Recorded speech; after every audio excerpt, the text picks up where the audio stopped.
Times in history, there's this magic moment.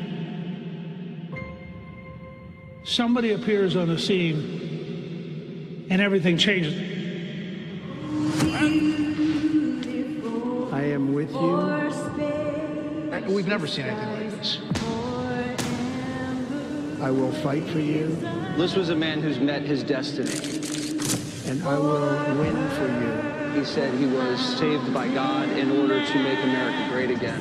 His victory was the greatest comeback of all time. You're watching history, so buckle up. I don't think the American people have ever seen this before. A government that has moved this quickly and a president that has done so much when it comes to the border and energy and major investments from other countries. It's like warp speed. 47's on a hot streak, bringing head-snapping change to Washington, overwhelming the system with a volcanic eruption of action. Trump has a mandate from the people, and he's using it, and they're just getting started. President Trump said on the campaign trail, success will be my retribution. Despite the best efforts of those who would try to censor us, silence us, break us, destroy us, Americans are today a proud, free, sovereign, and independent nation that will always be free. We're going to have one shot at this, and no other president's going to do what I'm doing. America's back, common sense is back. He is keeping his promise to you, the American people. Inflation is down, growth is up. The numbers don't lie. The economy is soaring. Lowest gas prices in 4 years. And record tariff revenue. The USA is on a roll, culminating in the signing of the One Big Beautiful Bill on July 4th. The Trump economic golden age is full steam ahead. America is back, thanks to the courage of President Trump, thanks to the leadership of his amazing cabinet, and thanks, of course, to our brave men and women in the United States military. This is a message to the rest of the world. The days of ripping off America and Americans are officially over. Between the attacks on Iran's nuke site and the Maduro operation, the U.S. military recruitment at an all-time high. This president will go down in history as a peacemaking president. Peace through strength. America's in charge. And he's just got one filter, and that is America first. Whatever they're doing, it's working. Zero illegal crossing, drug cartels frustrated, less crime. We have the most secure border in the history of this nation. If you think we're doing good now, you just wait till this coming year. The president isn't taking his foot off the gas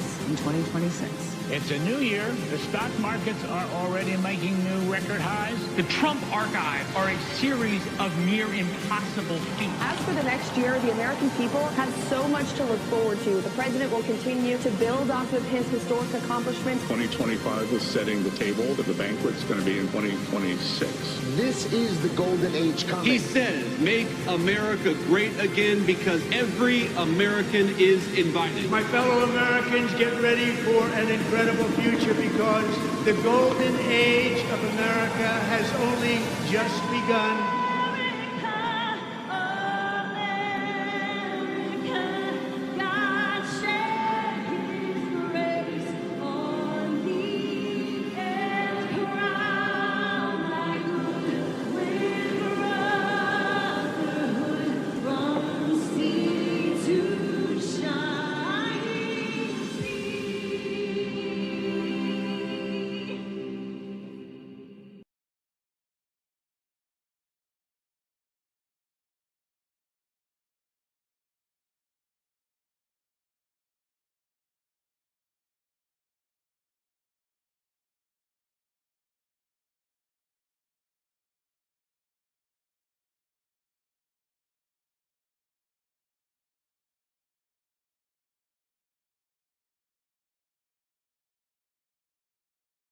Third time's a charm.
And the damn live Rumble stream still isn't up and running. And I had it working last night.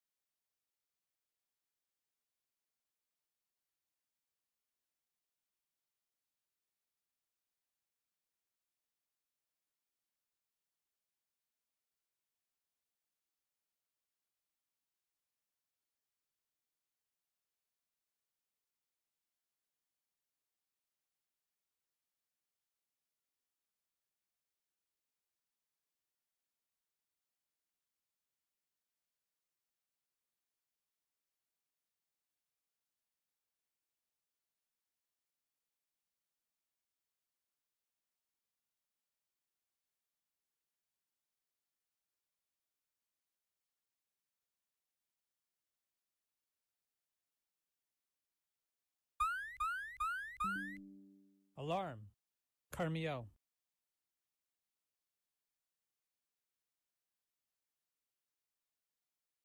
بئنا. دير الأسد. ناخف. لافون.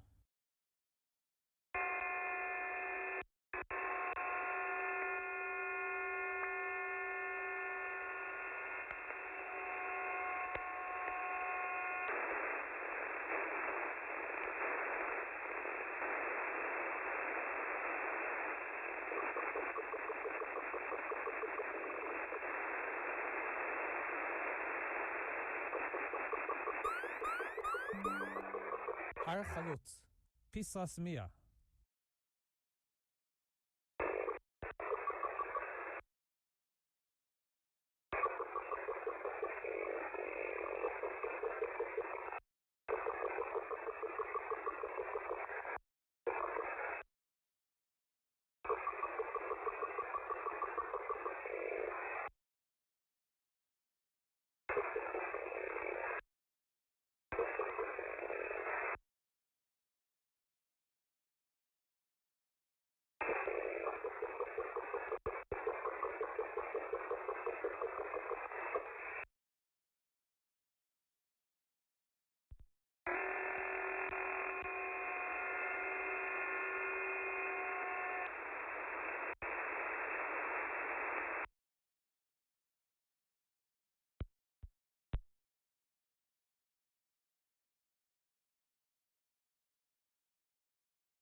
Yeah, so there's been some EAMs this morning, and well, as you can see, there's rocket alerts going on inside of Israel.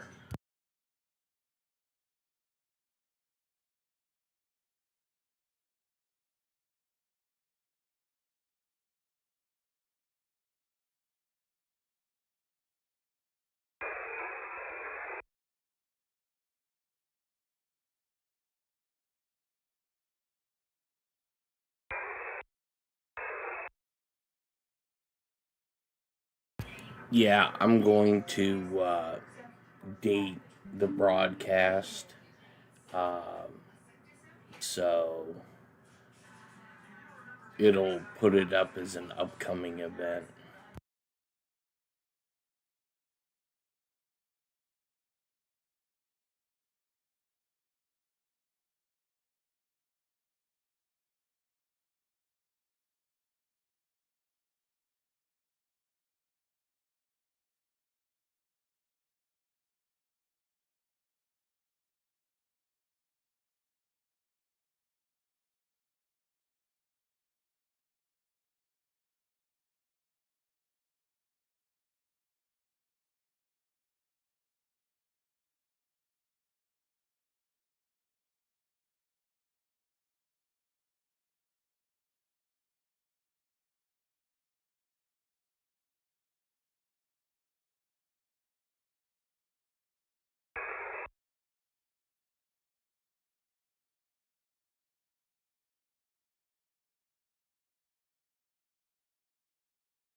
Hostile aircraft intrusion. Idmit. Arab al-Ramshe.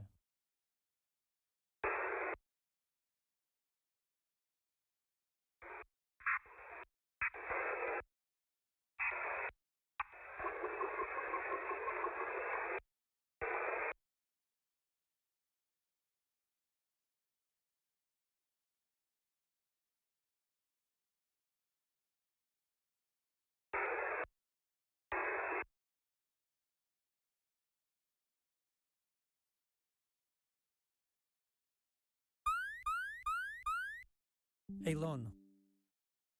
Ya'ara. Hanita.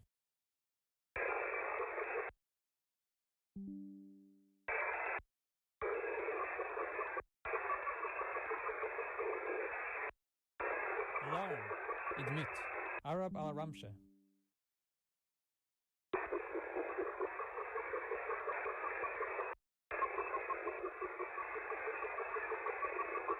Hostile aircraft intrusion.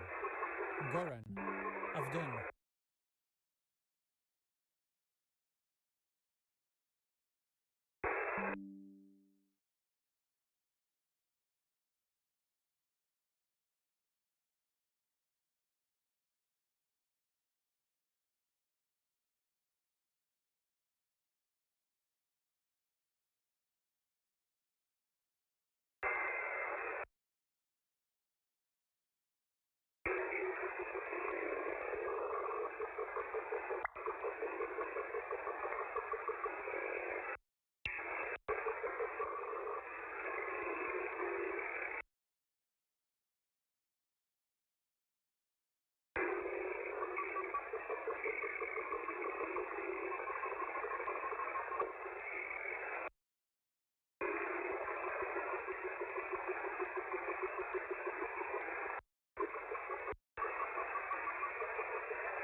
This is Mission Control Houston at a mission elapsed time of 8 days, 17 hours, 51 minutes into the flight of Integrity on the Artemis II mission. The astronauts were awakened aboard Integrity about an hour ago. They're in their post-sleep period, reviewing morning messages, getting a bite to eat, completing the stowage of items in their crew cabin. As everything is all set, the stage is set for their return to Earth this evening with a splashdown of the Pacific off the coast of San Diego 7 hours and 40 minutes from now. Here in the flight control room, known as the White Flight Control Room, a shift handover has been completed. The entry team of flight controllers now on duty, led by Flight Director Rick Henfling. Henfling has trained with this team for more than 2 years for this day. He will be joined on console by spacecraft communicator Jackie Mahaffey. Astronaut Stan Love also will be by her side as a second set of eyes as Integrity barrels home, completing a mission that will have spanned 694,481 miles from launch to splashdown. In the shift handover, no significant issues were reported. The vehicle is in great shape, and the weather at the splashdown zone couldn't be better. Winds are forecast to be 10 knots at splashdown, wave heights less than 4 feet, and the wave periodics against the capsule as it bobs in the Pacific Ocean about 17 seconds. We are expecting a few broken and scattered clouds, but that is not an issue. Integrity is coming home through the law of orbital mechanics.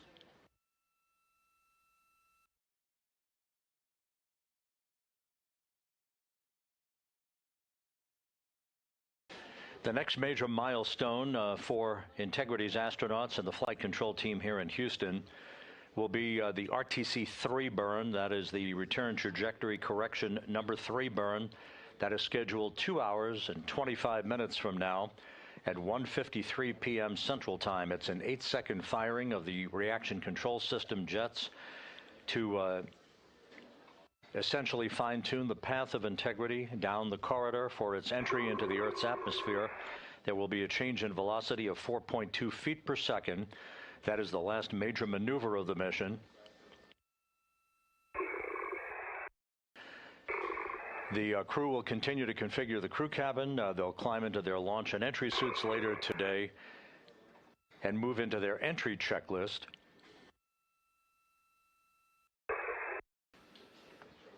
So this is a good time for us to run down all of the key milestones and all of the key numbers that you'll be hearing reported as we move into the final phase of this 9-day mission.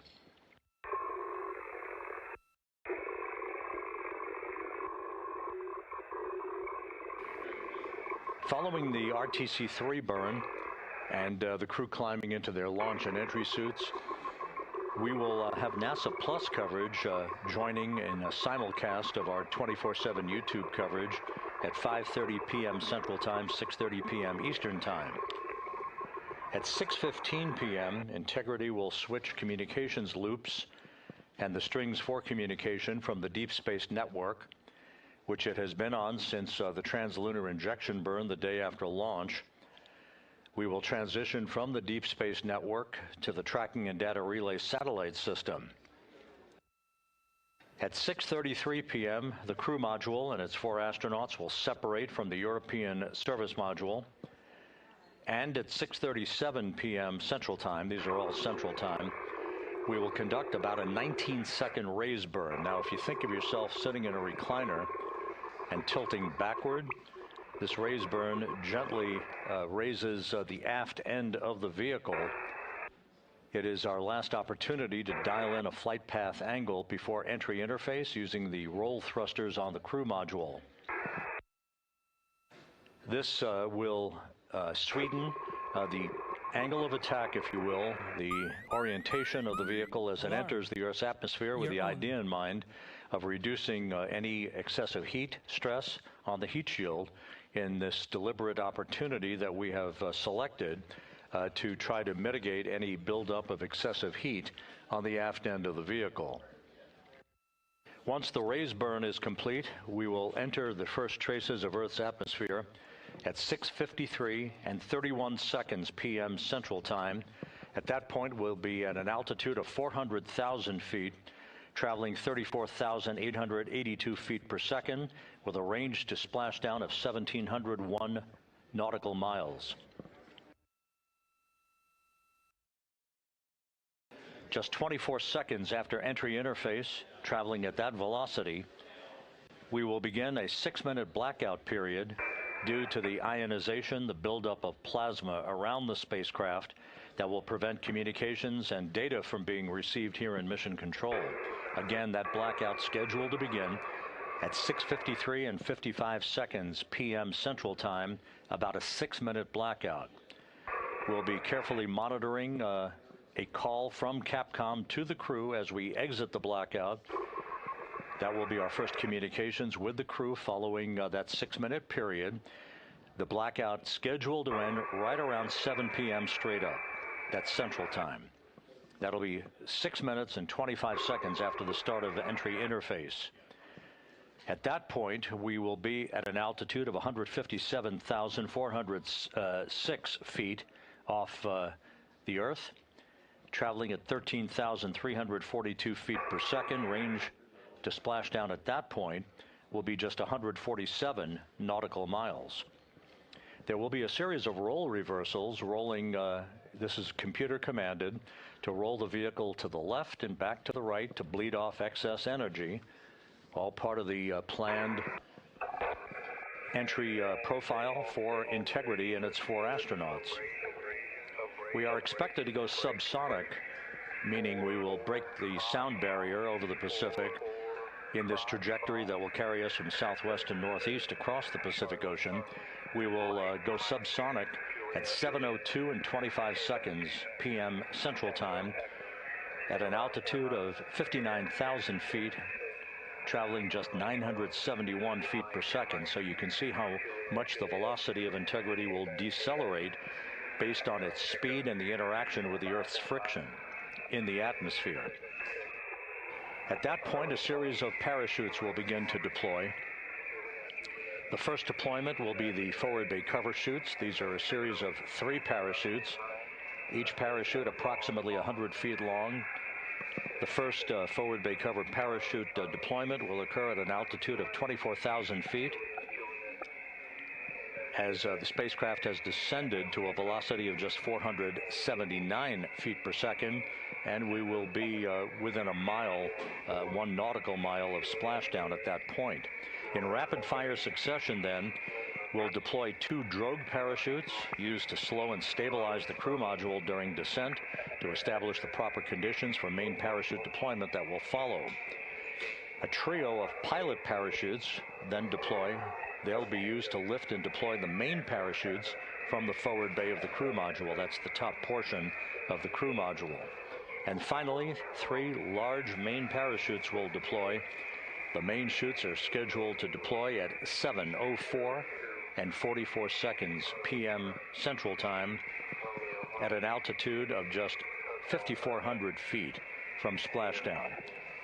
The velocity for the astronauts aboard Integrity at the time of splashdown expected to be just 19 miles an hour. So in just 13 and a half minutes from the start of entry interface to splashdown, we will have decelerated from what is expected to be a peak velocity of some 23,783 miles an hour to just 19 miles an hour for a gentle splashdown.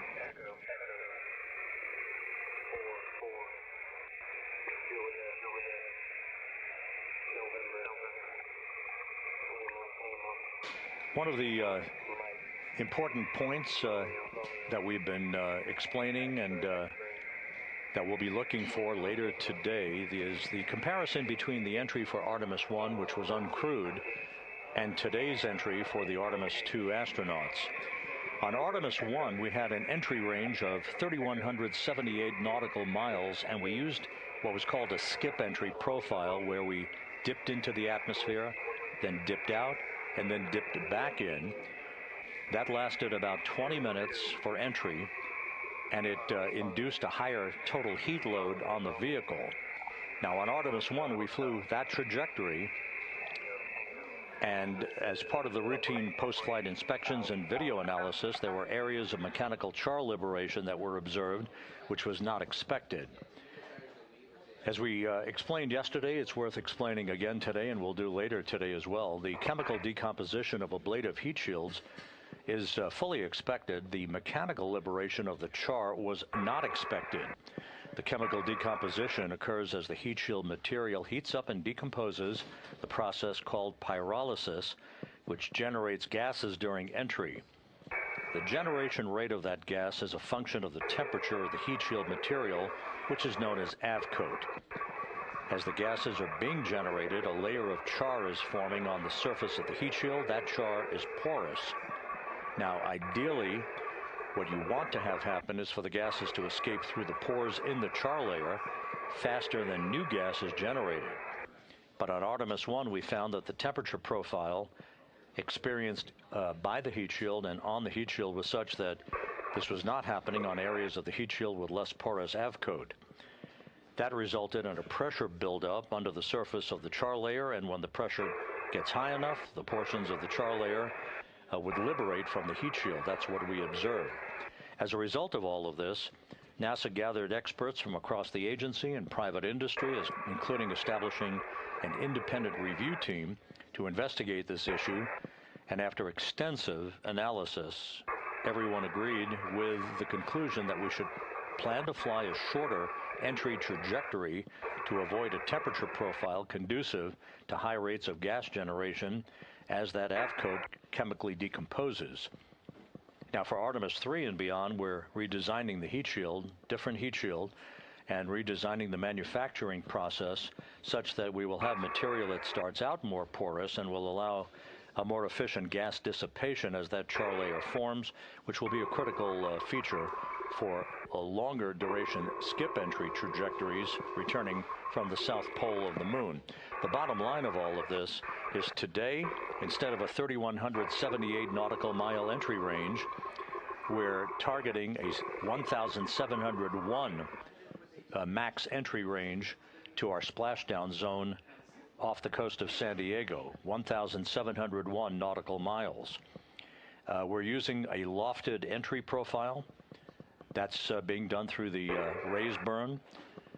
The duration of the entry is about 14 minutes rather than 20 minutes, and that induces a much lower heat load on the heat shield to allow it to do its job to maximum efficiency.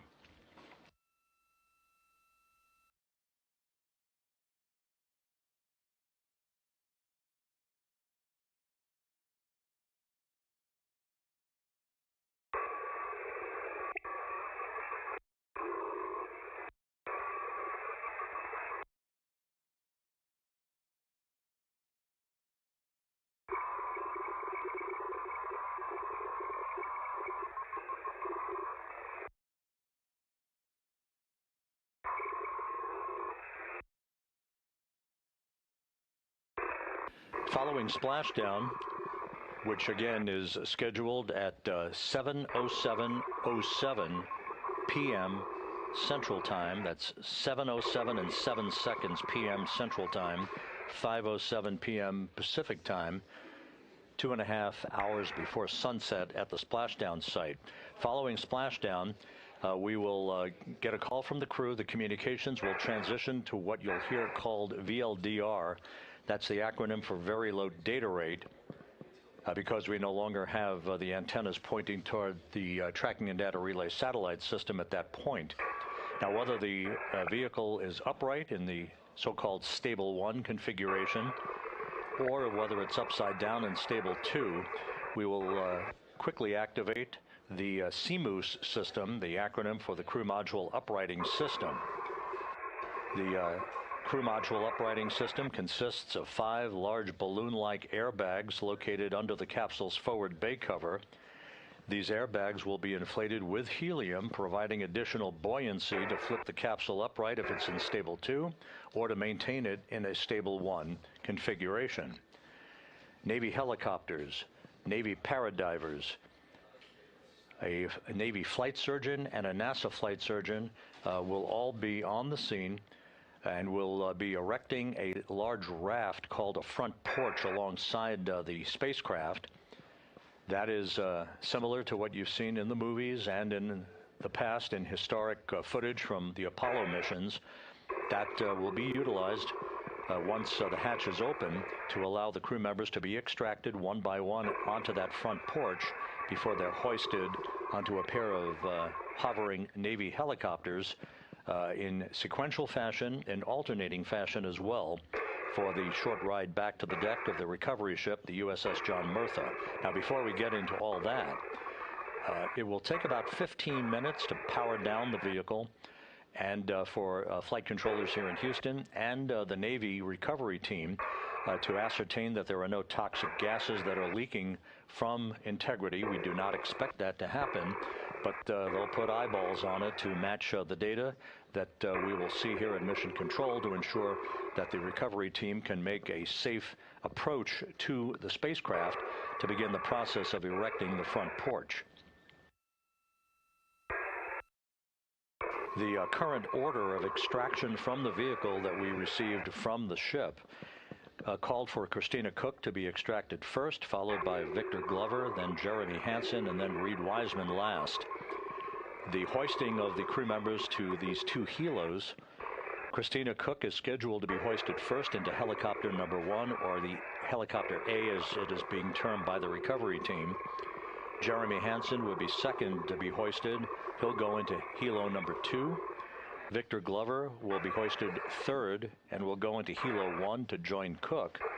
And Reed Wiseman will be hoisted into helo 2 to join Jeremy Hansen for the ride back to the ship.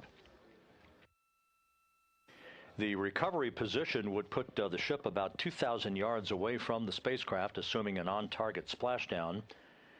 The small boats will be much closer so that they can be deployed in rapid fire succession to arrive at the side of Integrity to ensure that they begin the orderly process of erecting the front porch and beginning the process of opening the hatch.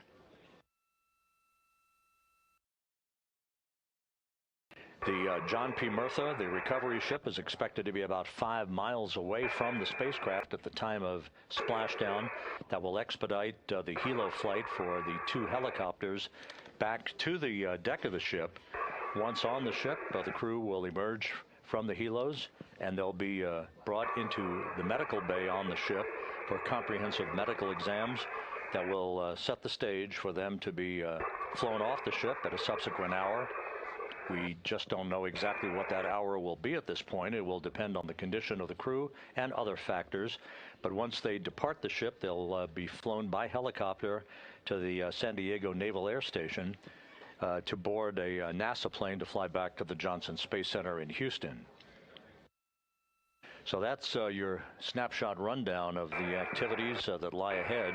The next major activity just over 2 hours from now, that will be the RTC-3 burn, the return trajectory correction burn number 3, the final in the series of fine-tuning maneuvers to pinpoint Integrity's precise path down the middle of the corridor for entry into the Earth's atmosphere.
This is Mission Control Houston. This computer-generated visualization based on real-time telemetry from Integrity showing the distance from Earth decreasing with each passing second, now just 54,000 miles from Earth, and the distance traveled by Integrity's astronauts since they arrived at the moon earlier this week.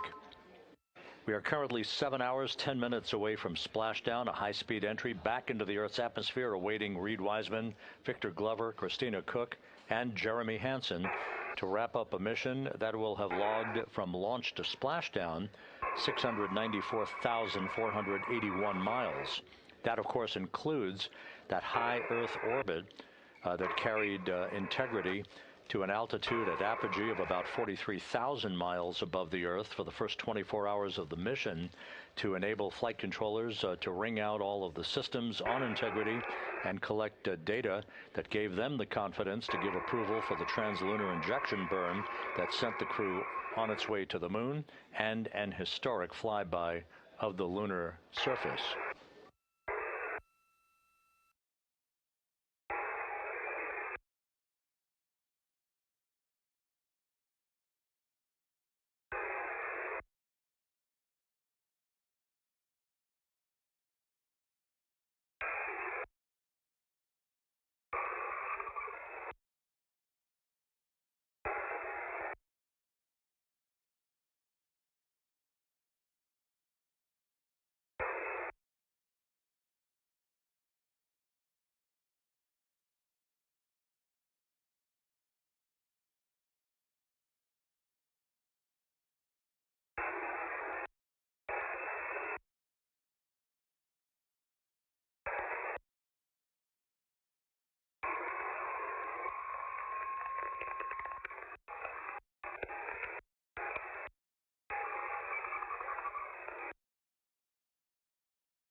Destinataire pour action, standard métropole, Élysée, en roulage de Rome à 16h25, 1, 6, 2, 5.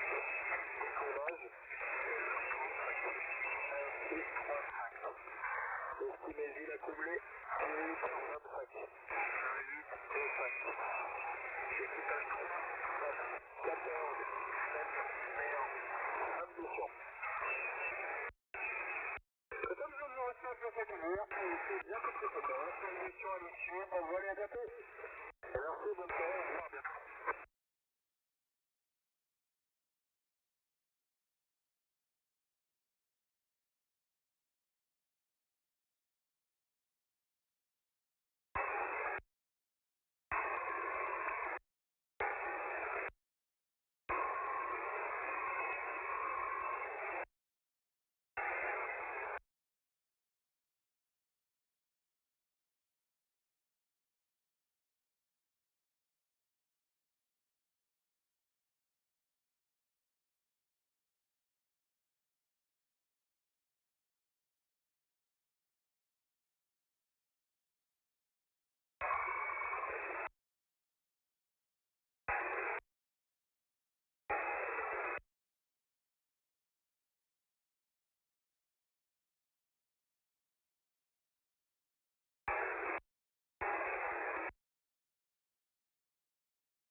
Alarm. Naharia. Sa'ar.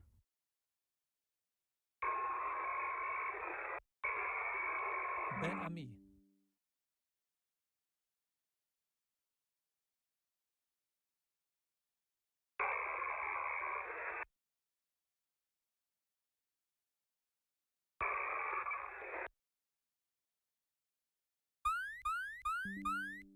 Miluot Industrial Zone North. Liman. Matsuba. Betzet. Shalomi. Rosh Hanikra. Betzet Beach. Gesher Haziv. This is Mission Control Houston. 8 days, 18 hours, 39 minutes into the flight of Integrity on the Artemis II mission. Here in the flight control room, Flight Director Rick Henfling and his team of entry flight controllers on duty, joined by spacecraft communicator Jackie Mahaffey. That's the voice you'll hear talking to the crew throughout the course of the day's activities, through entry and through splashdown.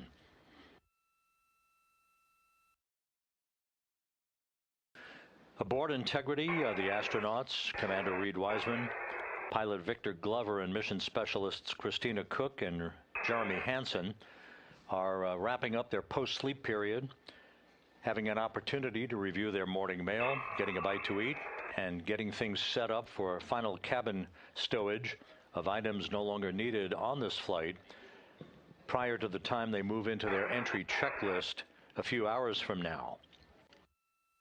The next major milestone will be 1 hour, 38 minutes from now.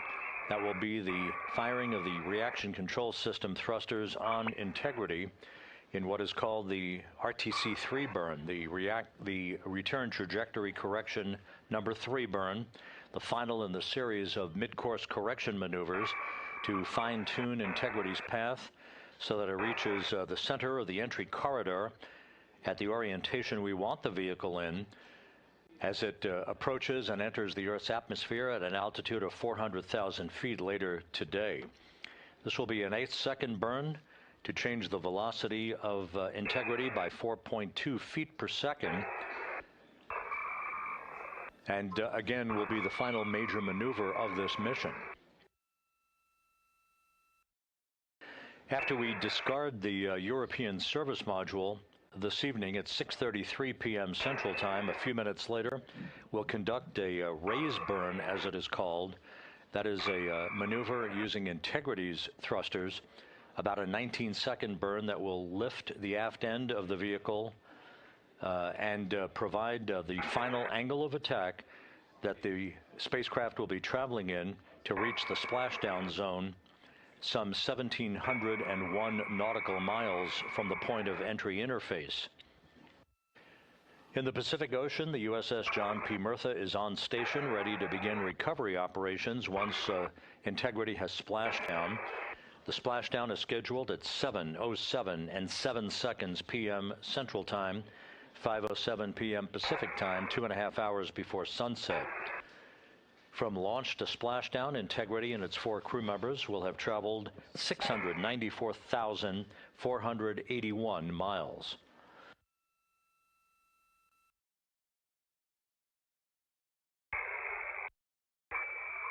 Communication with the crew on the voice loops will pick up considerably in the next short period of time here as we move out of the post-sleep period into the final hours of the cabin configuration, the preparations for the return trajectory correction burn, and then the crew moving into its entry checklist. All of Integrity's systems are in excellent shape. The latest weather forecast from the Spaceflight Meteorology Group here at the Johnson Space Center for the splashdown zone southwest of San Diego calls for winds at about 10 knots, wave heights less than 4 feet, wave periods, that's the periodic raise and subsidence of the waves against the spacecraft, that should be about 17 seconds in duration.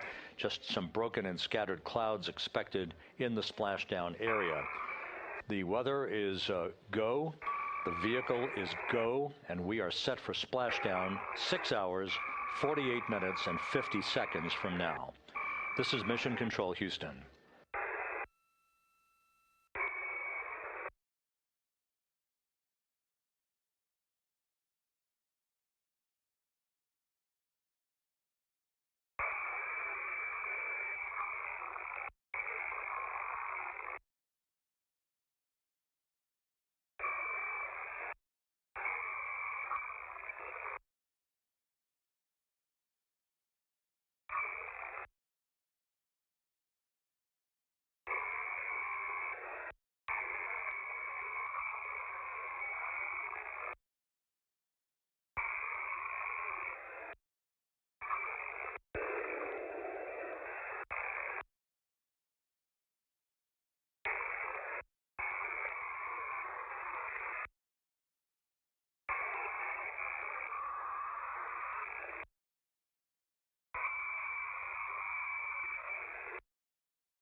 Integrity Houston, good morning. Comm check, post ACU swaps.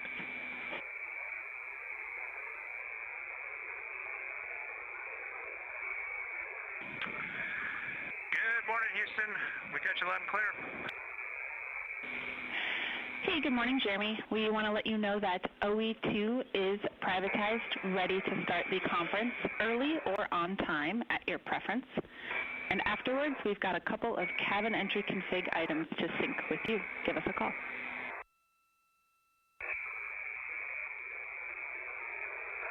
Okay, Jackie. How about we take those cabin config items right away, and then we'll do the PMC. We can do that. So looking at the cabin entry config procedure, step 5 for the AGAs is no perform. Based on your battery activities last night, AGA is in good shape through splashdown. And in step 10, we would like you to get going early on step 10. In particular, for the post-landing LIO, we'd like you to perform the battery check. That is in step 1 of your post-landing LIO mounting and routing procedure. Okay, we can get started on the LIO.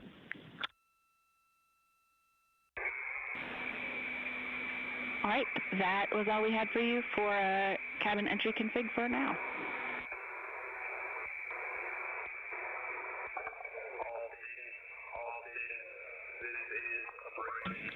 Houston, speaking of cabin config, one thing for you, the contingency urine CWC, that has, we had a plan so that we could actually complete that stowage as a get-ahead last night, and that's been done. We did not use a hefty bag, but it is empty, and it is sealed in 2 Ziplocs inside the JSB. We feel that it's unaccessible now, and we'd like to keep it in that config.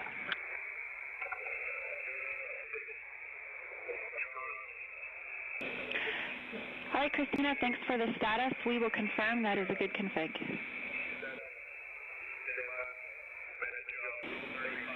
Thank you, ma'am.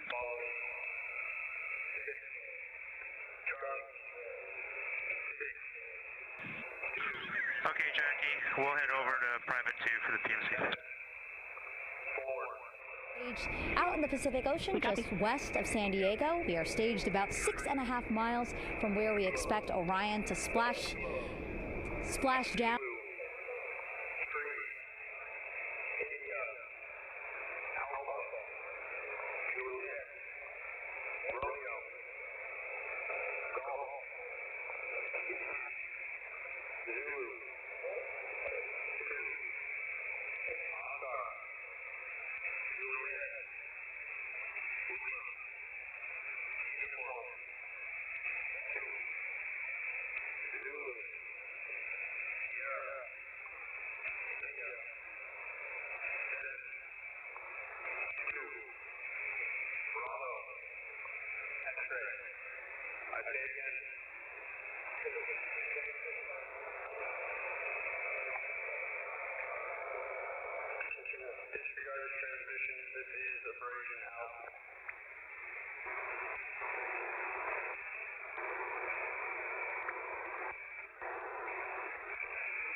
This is Mission Control Houston at a mission elapsed time of 8 days, 18 hours, 58 minutes into the flight of Integrity on the Artemis II mission.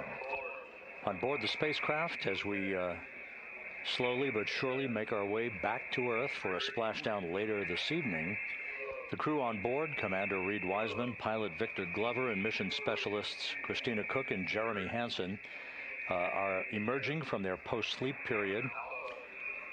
They are about to begin a private medical conference that has been planned all along with the flight surgeon here in Mission Control to make sure that there are no issues associated with their high-speed entry back to Earth later today, with splashdown scheduled at 7:07 and 7 seconds p.m. Central Time, 5:07 p.m. Pacific Time, 2.5 hours before sunset at the splashdown site off the coast of San Diego.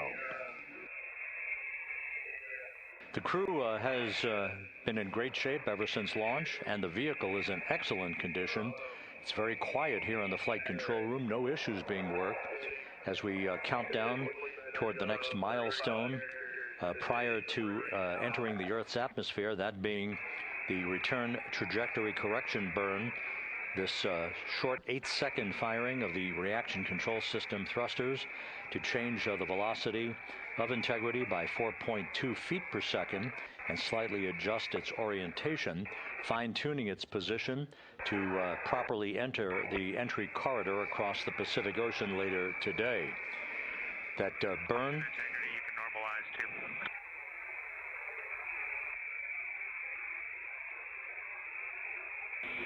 too. Inward. That burn is scheduled at 1:53 p.m. Central Time, 2:53 p.m. Eastern Time. That'll be followed by the crew completing the configuration of the crew cabin for entry, stowing final items, and making sure all of their checklists and other post-splashdown devices that they will need are in the proper. Making sure that all of their equipment is within arm's length after they splash down in the Pacific, waiting to be extracted from the vehicle by the recovery personnel that will be deployed from the USS John Murtha, which is on station out in the Pacific in the splashdown area. The weather forecast for splashdown is ideal. Winds just about 10 knots, wave heights less than 4 feet. Those are very benign conditions that will await Integrity's astronauts when they emerge from the spacecraft. Following splashdown, the 5 crew module uprighting system airbags will be inflated with helium to ensure that the spacecraft remains in an upright and rather benign situation as it bobs in the Pacific Ocean.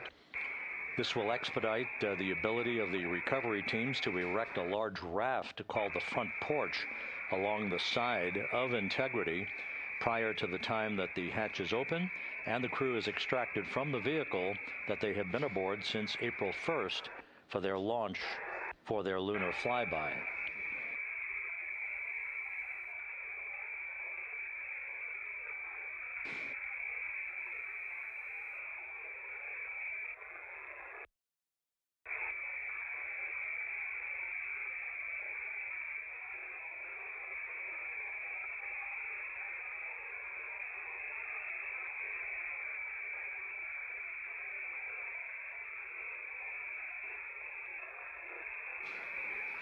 The heart of today's entry will begin. Integrity Houston, some pre-burn SA for you.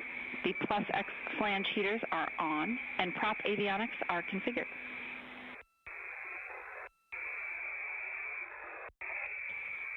Okay, we copy, Jackie. Jeremy Hansen from the Canadian Space Agency acknowledging the call from Capcom Jackie Mahaffey. It is her voice that you'll be hearing throughout entry and splashdown, calling all the major milestones and talking to the crew when required. The heart of today's activities will begin about 5.5 hours from now when we hand over the communications link from the Deep Space Network to the Tracking and Data Relay Satellite System. That will come at 6:15 p.m. Central Time, followed about 18 minutes later when the crew module separates from the service module. At that point, the crew module will conduct a raise burn, as it is called. That is about a 19-second burn. That will be the final opportunity to more specifically dial in the flight path angle, the angle of attack before entry interface. That will use the roll thrusters on the command module, on the crew module. That angle of attack is particularly critical for this mission so that we are mitigating any excessive buildup of heat on Orion's heat shield as it enters the Earth's atmosphere. At the point of peak heating, we are expecting temperatures to rise to about 5,000 degrees Fahrenheit. That will induce an ionization around the spacecraft called a plasma wave. This is typical for all spacecraft that enter the Earth's atmosphere. A blackout period of 6 minutes will begin at about 6:53 and 55 seconds p.m. Central Time. We'll lose all communications with the crew. That will be expected, and we'll report that when we do have a loss of data and communications. When we emerge from that blackout, right around 7 p.m. Central Time, straight up, Jackie Mahaffey, the Capcom here in Mission Control, will be calling the crew, if they don't call us first, to make sure that we hear them and that we have a good communications link for the final 7 minutes of the high-speed entry that will culminate with the deployment of a series of parachutes and finally 3 main parachutes that will gently allow Integrity to splash down in the Pacific at a velocity of just 19 miles an hour. The crew is expected to pull about 3.9 Gs during maximum G loads on them during the point of entry.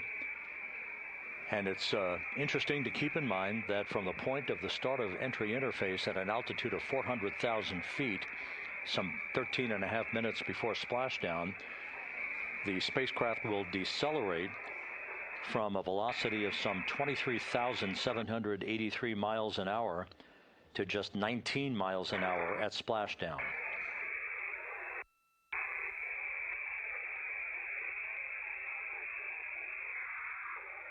So everything is in order aboard Integrity. We have a solid spacecraft and a solid go weather forecast in the splashdown zone as the world awaits the return of Artemis's astronauts from this historic lunar flyby. Splashdown scheduled 6 hours, 25 minutes, 30 seconds from now. This is Mission Control Houston.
Houston Integrity, both LiO, or all 4 LiO battery units are fully charged. Houston copies. Good news. Thanks.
And Houston Integrity, we're ready to secure the cobalt brick and the WAP, but just want to check with you that you don't need the network on board before we do that. Check with you that you don't.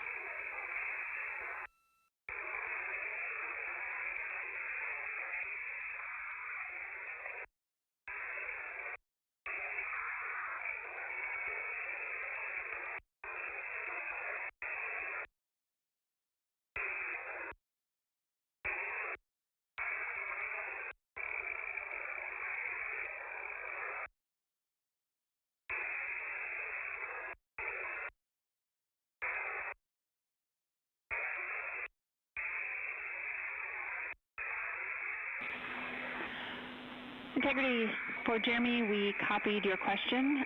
We were in a data rate handover, but we can confirm no further ground use for the WAP or cobalt brick, so go to tear those down.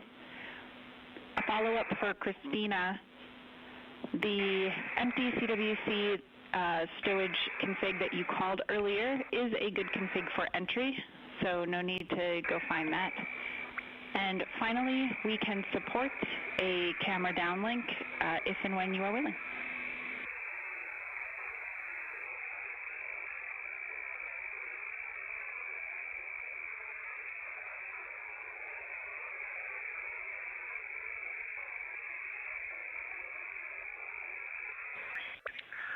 we copied all those, Jackie. And which cameras were you planning on coming on board with? Yeah, good question. We just wanted to use cab 3.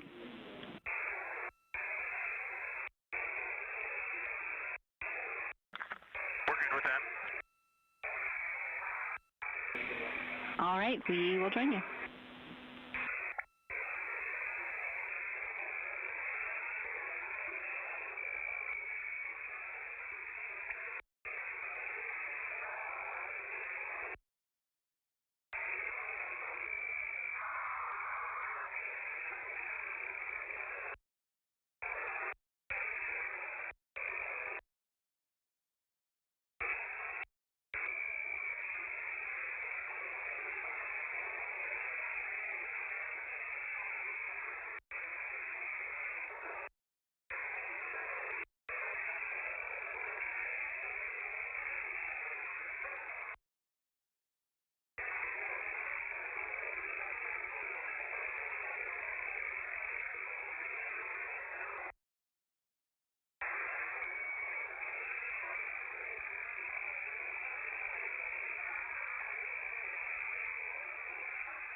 Houston Integrity for CBA pressure.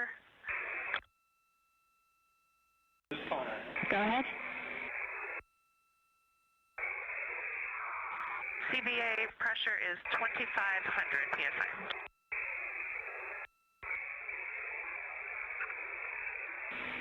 Houston copies 2500.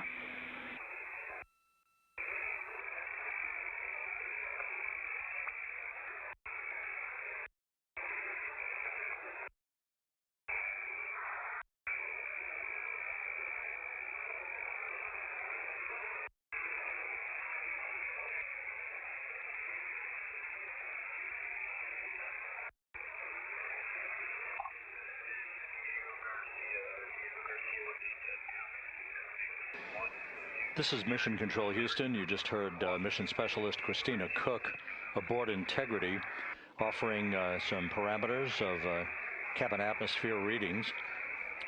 Everything on board is in great shape. We're just 56.5 minutes away from the return trajectory correction 3 burn. This will be the final major maneuver of the mission for Integrity, an 8-second burn of Integrity's thrusters to change its velocity by 4.2 feet per second, and further fine-tuning its path for the entry interface into the Earth's atmosphere later today. Just so we can identify some of the key players you'll hear and see here in Mission Control throughout the course of the day. On the front row, from left to right, that's astronaut Stan Love. He was the Ascent Capcom, or spacecraft communicator, talking to the crew and has pulled several shifts during the mission. Second from the left is Jackie Mahaffey, who will be the entry Capcom, talking to the crew during their high-speed return to Earth later today. Then to her left is entry flight director Rick Henfling, and to his left is Judd Freeling, who presided as flight director over the ascent of Integrity 9 days ago from the Kennedy Space Center. In the back row is the lead flight director for the mission, Jeff Radigan, and to his left is the chief of the flight director office, Emily Nelson.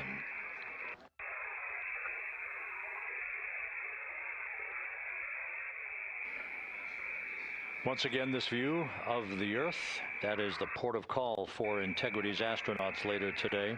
Splashdown scheduled 6 hours, 8 minutes, and 22 seconds from now. Everything is in great shape on board the vehicle in the home stretch of what ultimately will be a 694,481 mile journey from launch to splashdown.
This is Mission Control Houston, our first view of the crew today.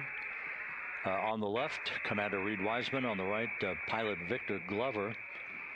They are reviewing some of the timeline parameters and some of the systems status boards on their computers on the flight deck of Orion.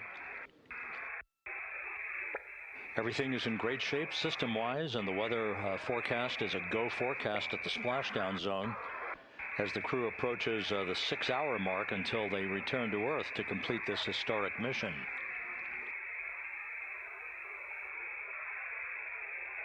The crew will monitor the RTC-3 burn. That's just 52 minutes from now. And then we'll move into the heart of completing the configuration of the crew cabin, stowing some final items, and reviewing their entry checklist as they march down the timeline towards the point at which they will don their launch and entry suits, the Orion Crew Survival Suits, or OCSS, the OX suits as they are called,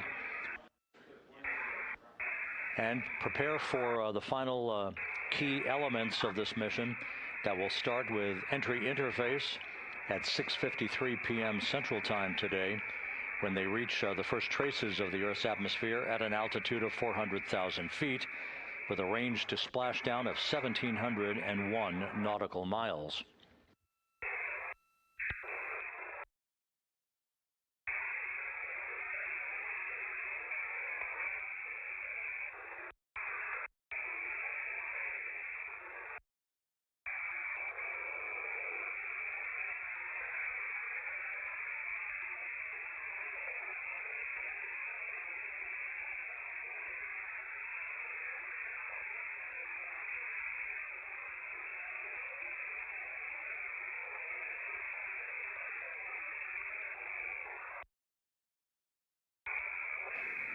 You can see down below in the lower deck of the crew cabin, if you will, Christina Cook. Jeremy Hansen is right by her. The crew will begin the suit-up procedures later today. They'll conduct leak checks on their suits to ensure that they're in a good configuration for the entry. And once again, we're struck by some of the numbers involved.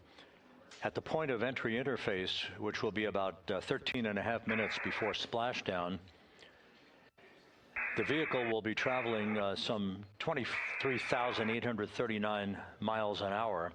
At the point of splashdown, 13.5 minutes later, they will have decelerated under parachutes and through the interaction of Earth's atmosphere, the friction created by Earth's atmosphere, they will have decelerated to a splashdown velocity of just 19 miles an hour.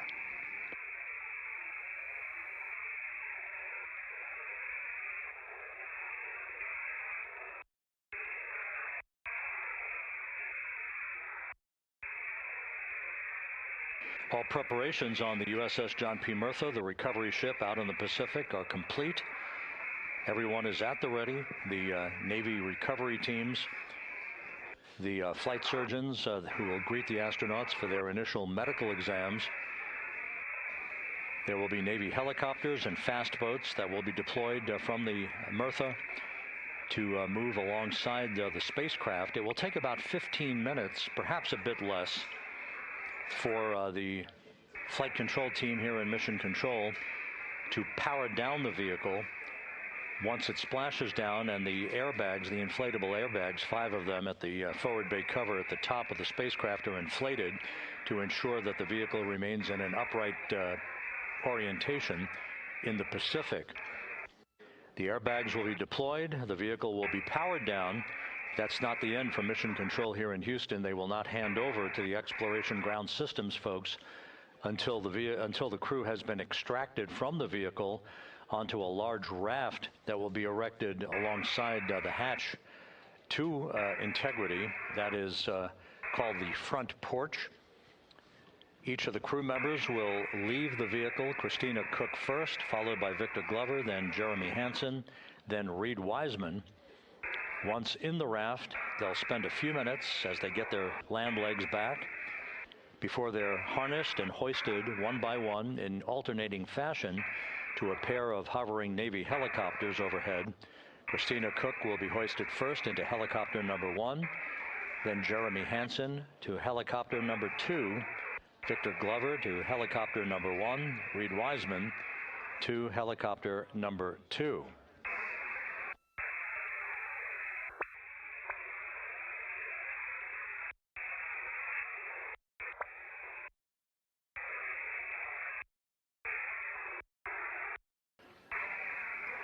We're about to have a quick burn conference with the crew to review the parameters of the upcoming return trajectory correction burn. Again, a final opportunity to fine-tune Integrity's path towards its splashdown zone and to make sure the orientation of the spacecraft is correct for its angle of attack into the Earth's atmosphere.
Integrity Houston, 2 minutes to Starfield maneuvers.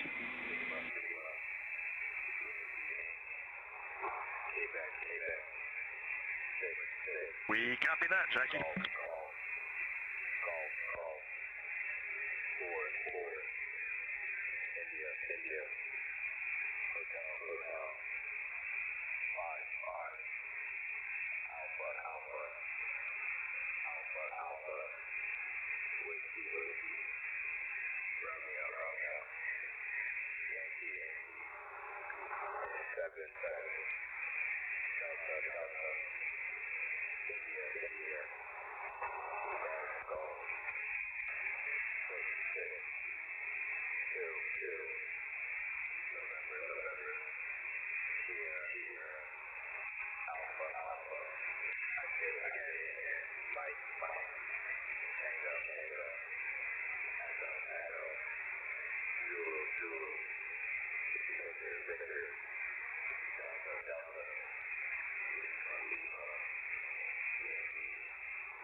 Integrity currently maneuvering to what is called the Starfield calibration orientation to set the calibration correct for our GPS system on board the vehicle, as well as other navigation aids that will be used during Integrity's plunge back through the Earth's atmosphere toward its splashdown site.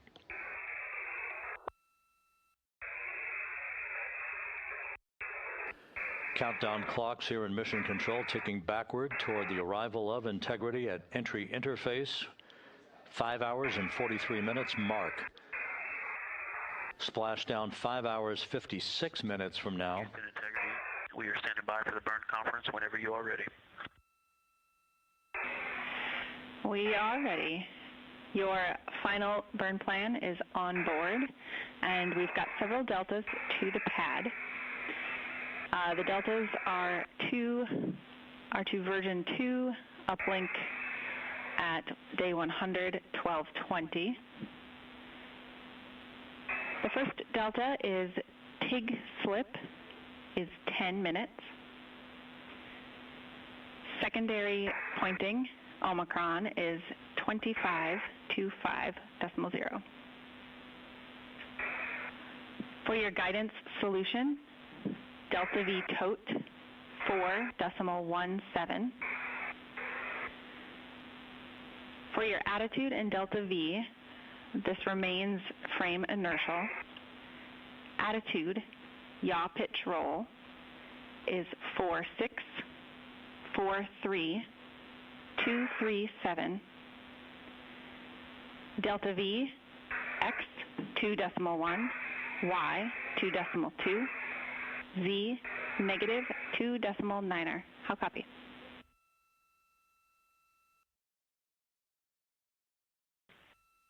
Okay, Jackie, we caught the end material. Can you give us the trim number that you started with and Omicron, I believe, were the two?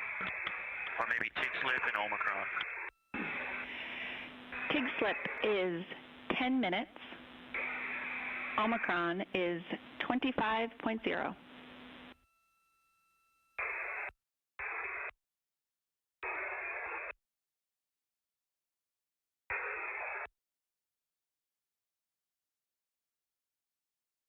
Okay, Jackie, we copied all the deltas, but we are not confident we started with the right file. Can you confirm the date, the UTC of ground generation? Yep, that is day 100, hour 12, minute 20, 20.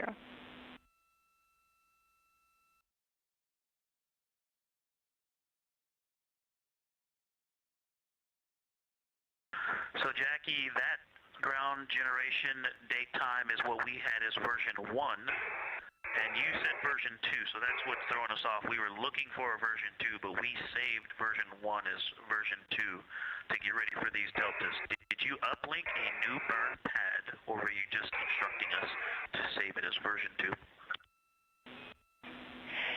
Yeah, sorry about that.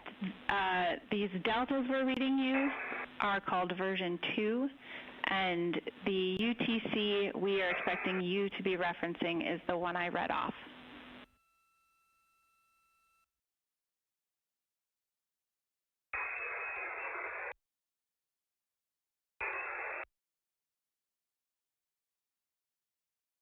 Okay, copy. We wrote those deltas on the Excel file that was labeled version 1, and we have saved it as version 2. That's perfect. Couple of final notes for you. Under burn execution steps, step 8, OpNav pass. We are performing OpNav pass, and that did kick off automatically. And then in burn notes, we just want to clarify for the PCL message today, that is message 3.10.02.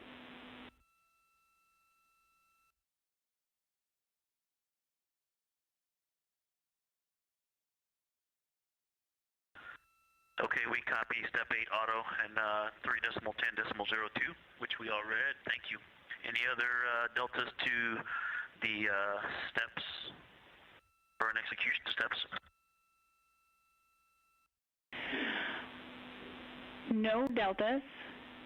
One final note, the cell in the burn notes that talks about if BFS engages does have about 2 rows worth of text, so you may need to expand it to see all of it.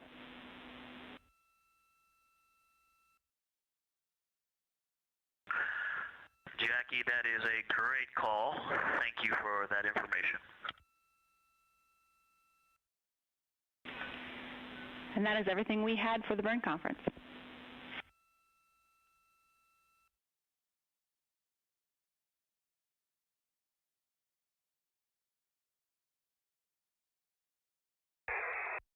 Okay, we copy. Thank you very much. This is Mission Control Houston. That exchange between Capcom Jackie Mahaffey here in Mission Control and pilot Victor Glover aboard Integrity, reading off all the critical numbers for the upcoming Return Trajectory Correction 3 burn. That's on tap just 37 minutes from now at 1:53 p.m. Central Time. This final major maneuver will be an 8-second burn of the reaction control system thrusters to amend the velocity of Integrity by 4.2 feet per second. It also contains a number of angular adjustments to Integrity's orientation to fine-tune its precise orientation as it enters the Earth's atmosphere at the point of 400,000 feet above the Pacific Ocean, called entry interface. This is critical because we want integrity to be in the right orientation to minimize heating on the heat shield of the vehicle. This needs to be extremely precise and will be fine-tuned one more time through what is called a crew module raise burn tonight at 6:37 p.m. Central Time, a 19-second burn that will fine-tune the angle of attack for one last time to make sure integrity is entering the Earth's atmosphere in an orientation that will minimize the peak heating effects on the heat shield. As it is, the temperatures around the heat shield are expected to be somewhere between 4,000 and 5,000 degrees Fahrenheit. However, at the angle at which we are entering the Earth's atmosphere, it is a much more benign heating effect on the heat shield than what was experienced during the Artemis 1 mission.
Houston integrity, are we go for secondary wastewater line dump?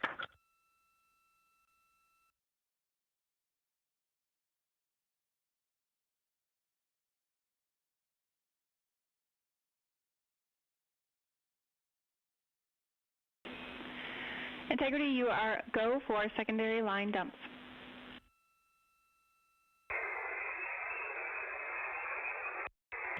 We copy, thank you.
Integrity Houston, for the burn, SM prop helium ISOL valves are configured.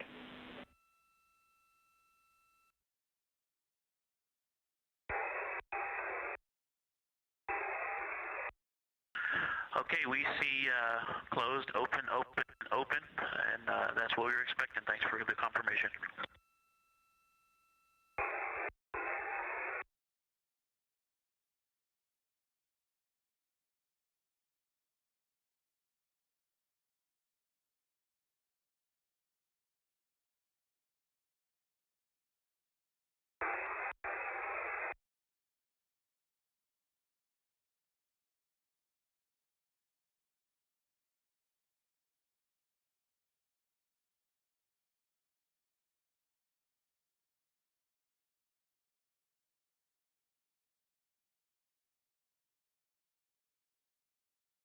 This is Mission Control, Houston.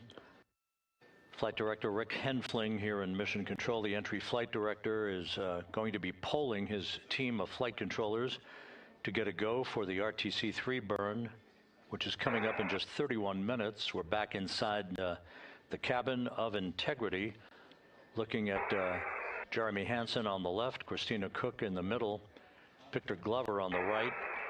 The crew, and there's Reed Wiseman, the commander of the ship. Everything is in great shape as we await splashdown 5 hours and 44 minutes from now. The entry profile for Integrity is a source of great interest because of some of the heat shield damage that was unexpected during Artemis 1.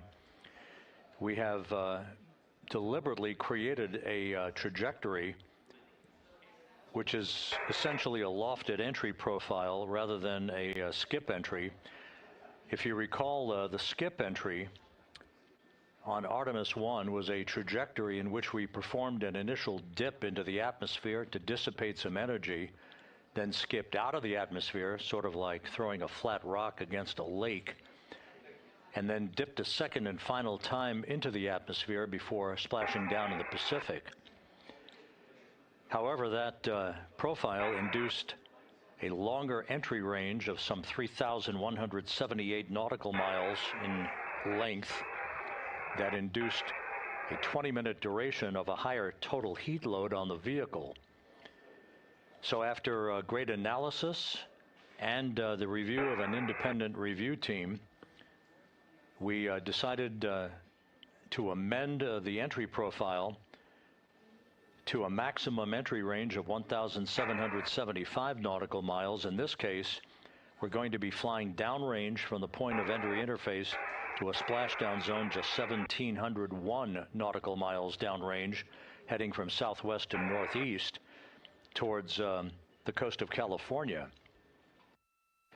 The 20-minute duration of the Artemis 1 entry has been reduced to just 13.5 minutes in duration for Artemis 2, thus inducing a lower total heat load on the vehicle and mitigating any deleterious effects on the heat shield itself. The flight control team, the engineers, have tremendous confidence in this entry profile that will protect the heat shield from any excessive loads that may be imparted on it during this high-speed entry back into the Earth's atmosphere. Having said that, we still will be exposing the heat shield to temperatures some 4,000 to 5,000 degrees Fahrenheit as we enter peak heating at the point of entry interface and a communications blackout within a few minutes after that. Currently taking a poll in the room for a go for RTC-3. That'll be communicated to the crew momentarily.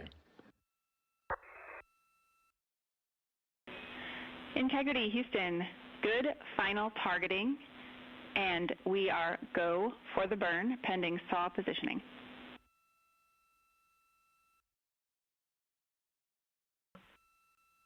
Copy. Houston, go for the burn. Thank you. And again, the burn that's coming up, RTC-3, just 27.5 minutes from now, will be an 8-second firing of the reaction control system thrusters to change the delta on the velocity to about 4.2 feet per second, and refining Integrity's path to reach entry interface at the correct angle and at the correct time and orientation. If you think of a cone across the Pacific Ocean, that's the entry corridor. We want to hit right into the middle of that corridor. I said yesterday it was like splitting the uprights, and that's exactly what it is. We want to make sure that we're right down the pike, heading toward the splashdown zone off the coast of San Diego. This burn and the subsequent crew module raise burn, that will be a final amendment to the angle of attack of Integrity, all designed to minimize heating effects on Integrity's heat shield.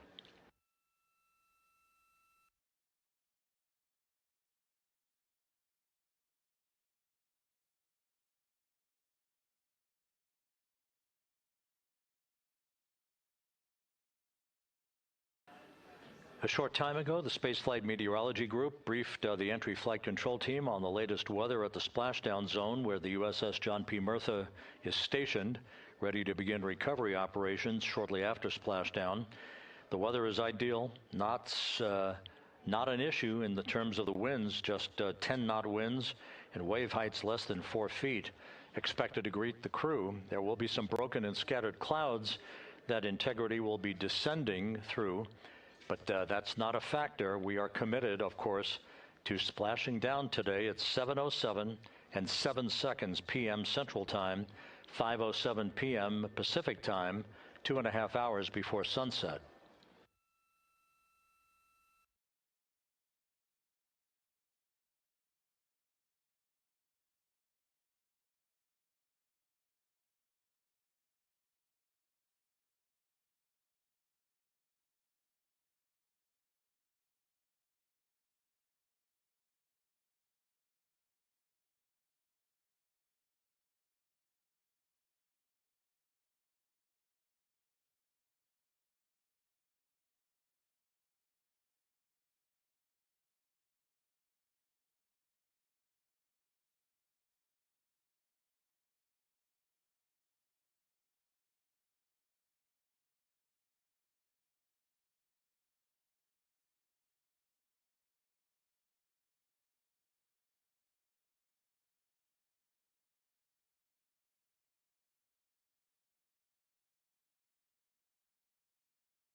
At this hour, Flight Dynamics reporting that Integrity is 45,534 nautical miles away from Earth, continuing to close in.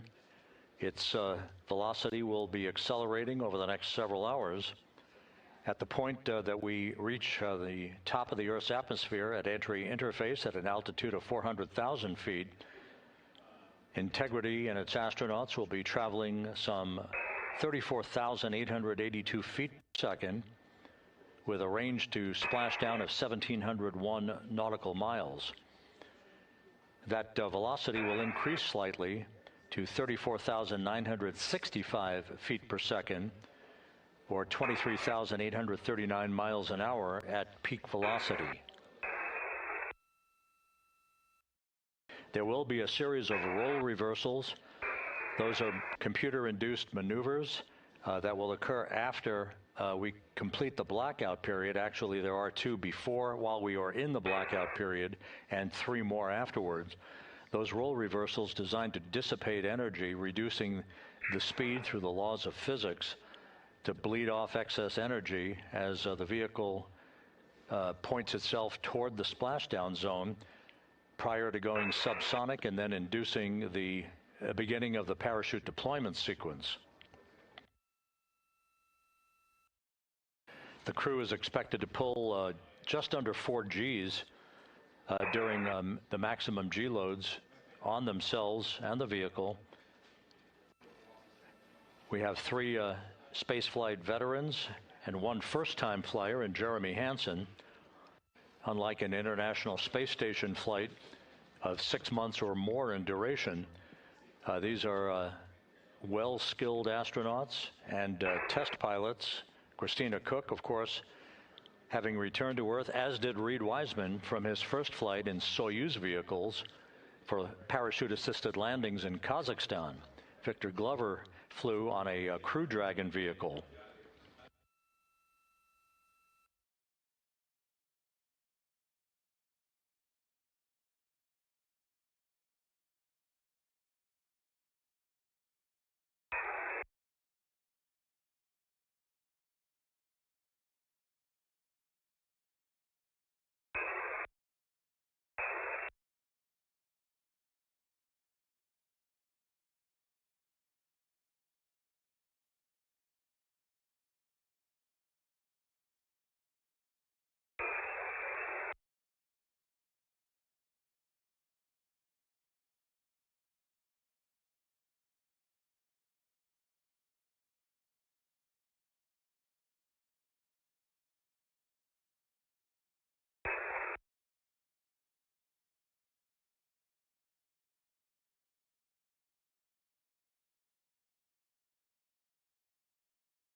For those keeping track, once again, one of the key periods during the entry into the Earth's atmosphere will be this 6-minute communications blackout that is predicted and is typical. Integrity. Tank pressures are good for the burn.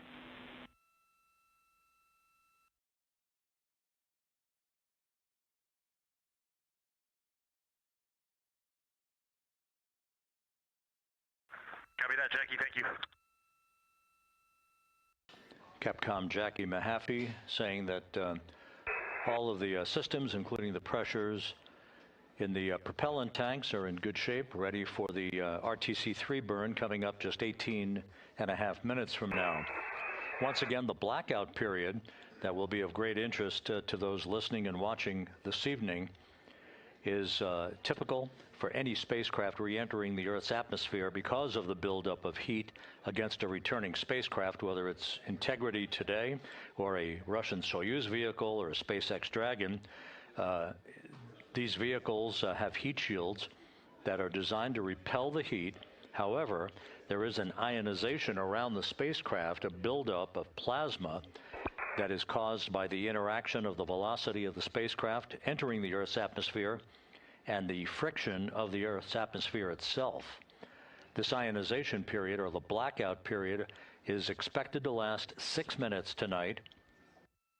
It is expected to begin at 6:53 and 55 seconds p.m. Central Time, just 24 minutes or 24 seconds after the beginning of entry interface. That blackout of 6 minutes is the period of time where we will not be in communications with the crew or receiving data from Integrity itself as it barrels through the atmosphere. We will be communicating with the crew toward the end of that 6-minute period and reestablishing communications just as quickly as atmospheric physics will allow us to. The blackout period is expected to end at 6:59 and 56 seconds p.m. Central Time, which would be 6 minutes and 25 seconds from the start of entry interface. Now, after splashdown, several activities will be occurring. First will be to ensure that the vehicle is upright in what is known as a stable 1 configuration.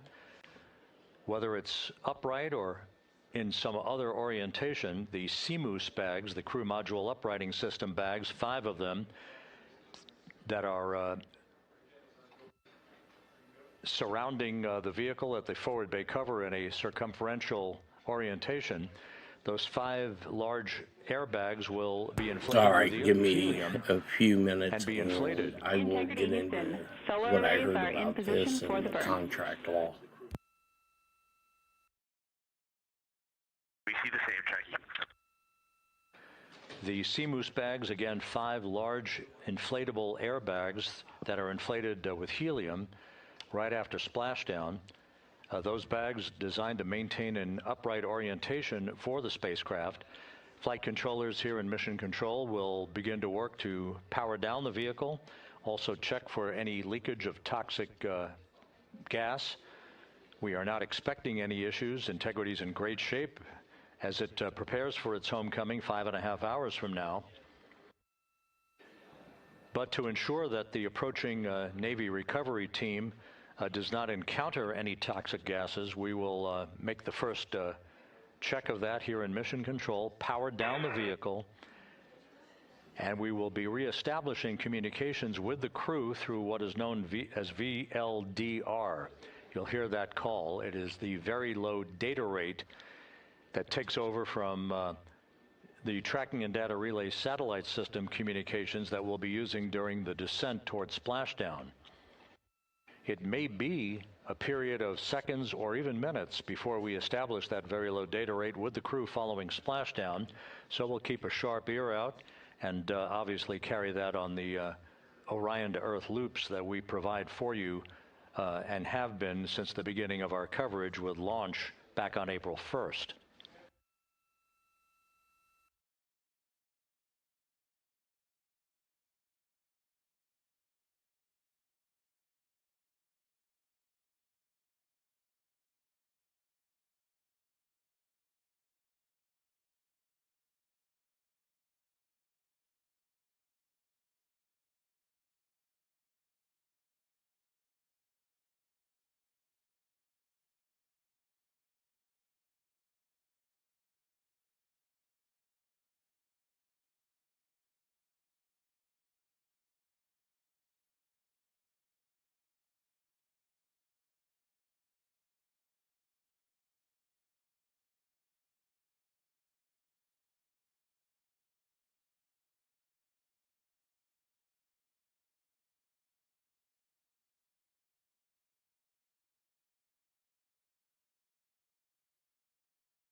Here in Mission Control, the focus of attention is the upcoming Return Trajectory Correction 3 burn.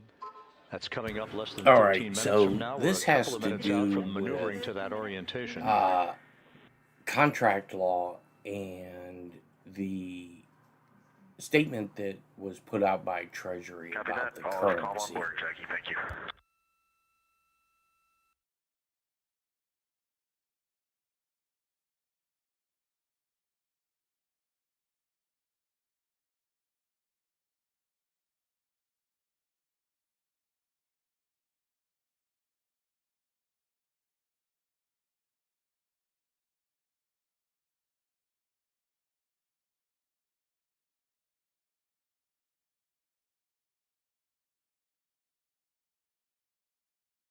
So Treasury put out that Trump is going to be the first sitting president that's going to have his name on all the currency, and along with the Treasury Secretary. And they didn't mention anything about the Federal Reserve.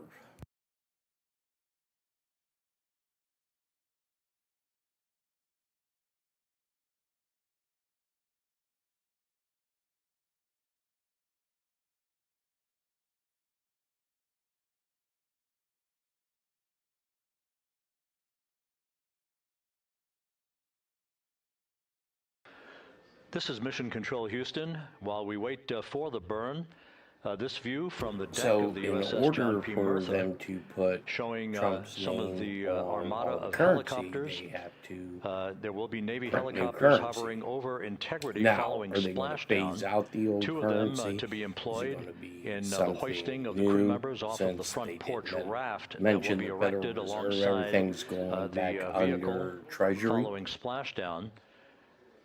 Two crew members, two astronauts for each of the two helicopters for the short ride back to the deck of the Murtha, where they will be brought into the medical bay for comprehensive post-flight medical exams. We'll have a lot more from the ship once we begin our NASA Plus coverage that will be simulcast with our continuing YouTube 24/7 coverage. The NASA Plus coverage Can you beginning hear me at now? 5:30 p.m. You Central, should. I 6:30 p.m. been, Eastern Time. Muting and unmuting. I was updating two of my phones, and one of them I use it to control the audio on the TV that I'm in. The TV of the room that I'm in. So somebody had called me earlier this afternoon and said, "Hey, what's your understanding of like contract law?" Because it was brought up, and when I was going through pre-law, they you go through that as part of contract law, and they were telling me, sorry about the puppy, guys. They were telling me that there is some issues, or what I perceive there's going to be issues, which I then think breaks the economy because of this whole Federal Reserve. Is like when contract law is an agreement between party A and party B. And like when you go and buy a car, the car dealership does all the paperwork if you take out a loan for the vehicle.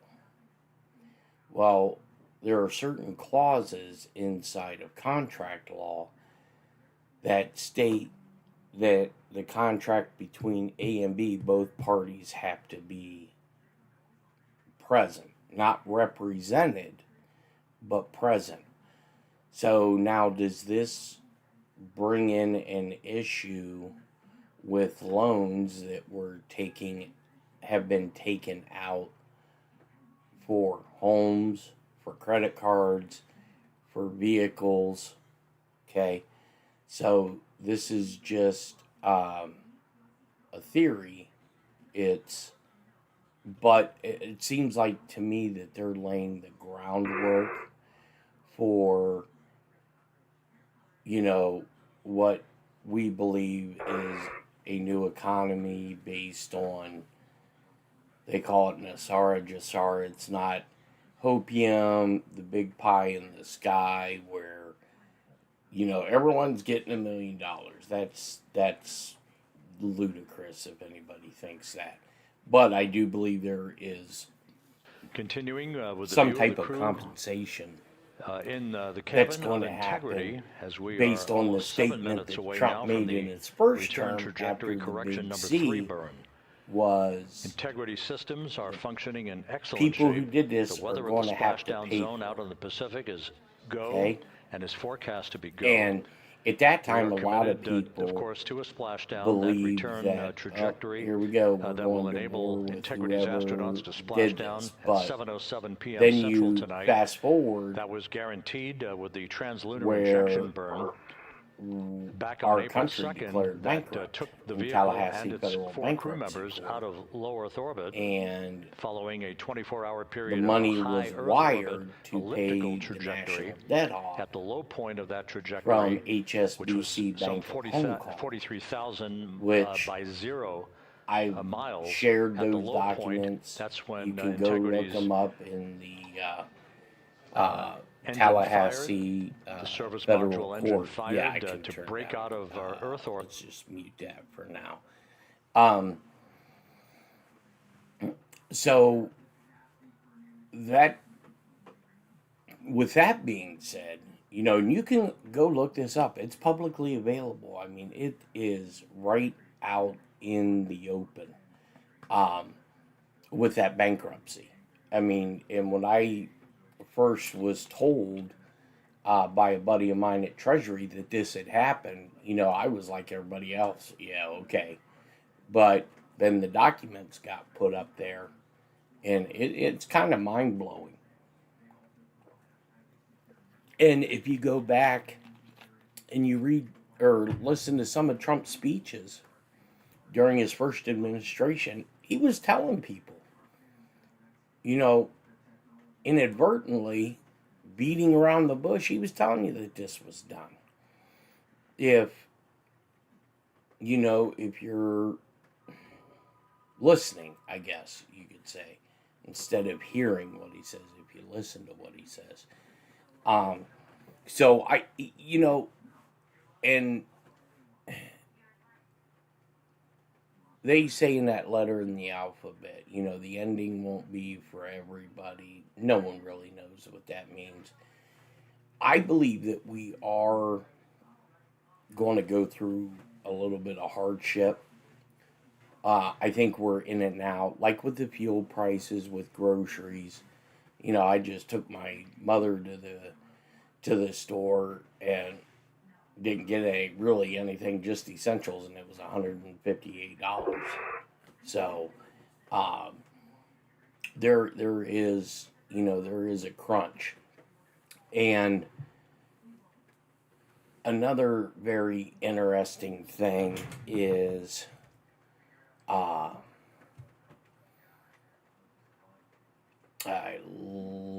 lost my train of thought.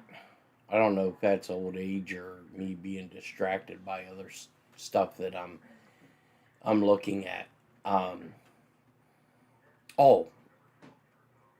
It's kind of weird that somebody had pointed this out to me this afternoon, and then I went and I started looking it up.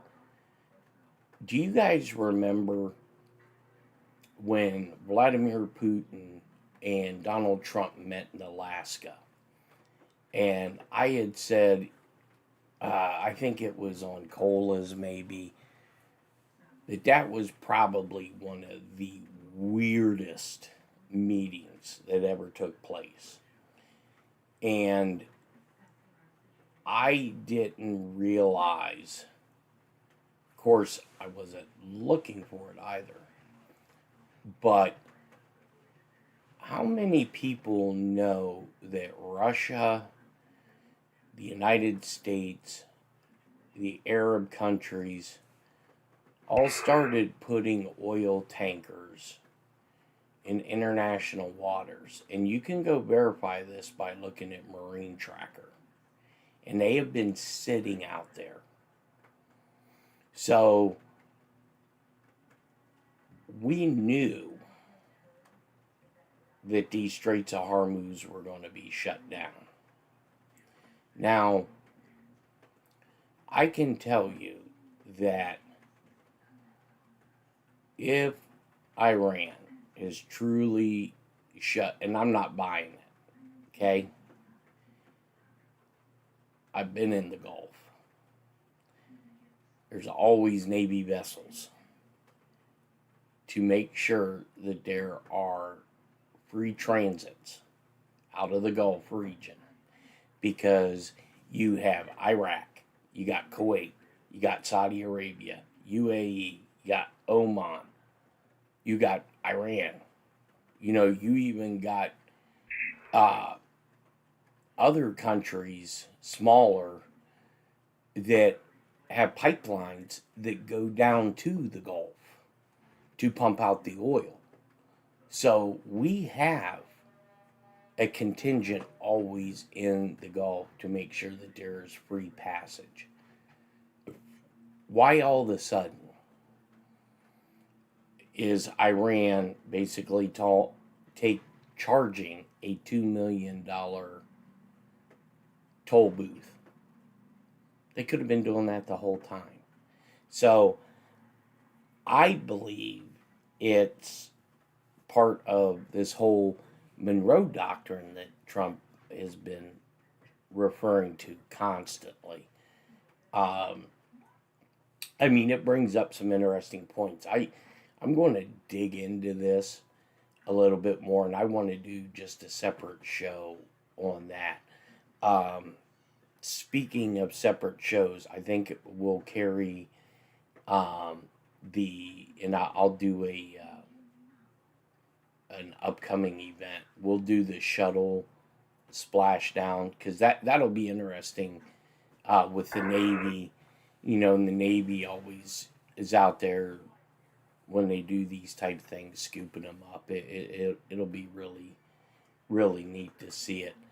But I'm going to do some work here in the background. I'll be here, so.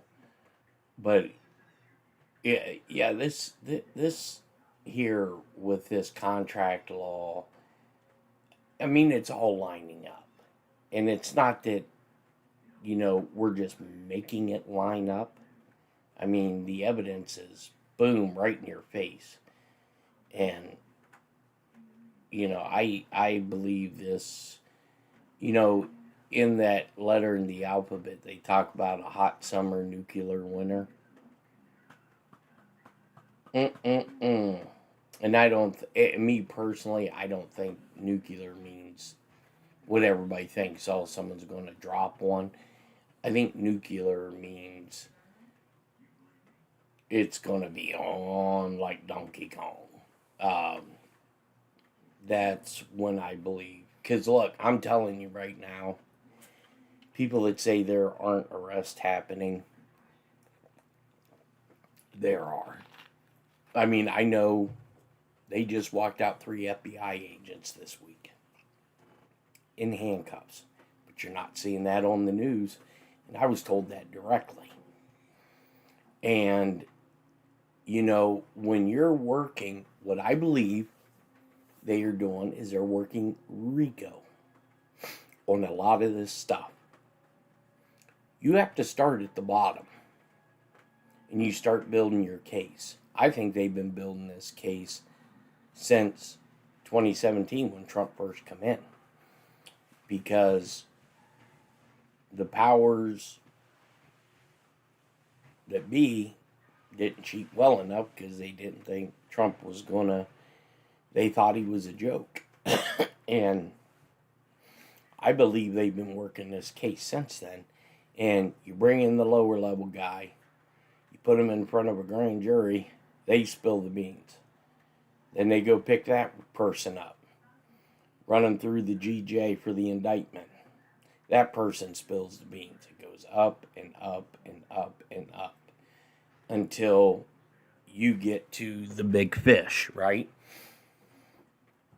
And we seen it last night towards the end of the live stream. All of those Blackhawks. And I mean, look, you can look at the U.S. map right now. Every one of those are military aircraft. Now, granted, you have Talons flying down there. And I could be wrong. I don't remember seeing that many down there. Now, granted, you have NAS Pensacola, which I was stationed next to NAS Pensacola at NTTC Corey Station, which is in Pensacola. I don't recall seeing that many like it is. So I don't know if maybe they're flying these because we have all of our main heavy power ones overseas, doing ops. But we have a large contingent, especially, I mean, look around DC. There's a lot of damn shit. I'm telling you. I believe we are on the precipice of something major. Very major that's going to shape the direction. And the reason I say that, we're coming up on midterms. Not that they're going to be doing anything illegal, meaning this current administration, this DOJ, that I'm aware of. Because I'll be the first, if you're doing something illegal, you need to go, right? I believe that we already seen one thing come down with mail-in voting.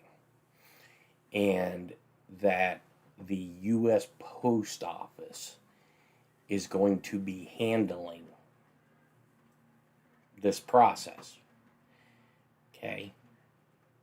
Every time you put a stamp, or any time you introduce a letter, a package into the U.S. Postal Service, and it's nefarious, you can be charged 10 years, $10,000 per incident. Now, I believe that's why the post office is involved in this. It may not be sexy, but it's got some teeth to it, okay? There's already been court challenges on this. I think once the next executive order, which I believe is going to be with the machines, it's going to go to court. And there's going to be something that may or may not require it to go to the U.S. Supreme Court. And we're knocking on the doors of the midterms.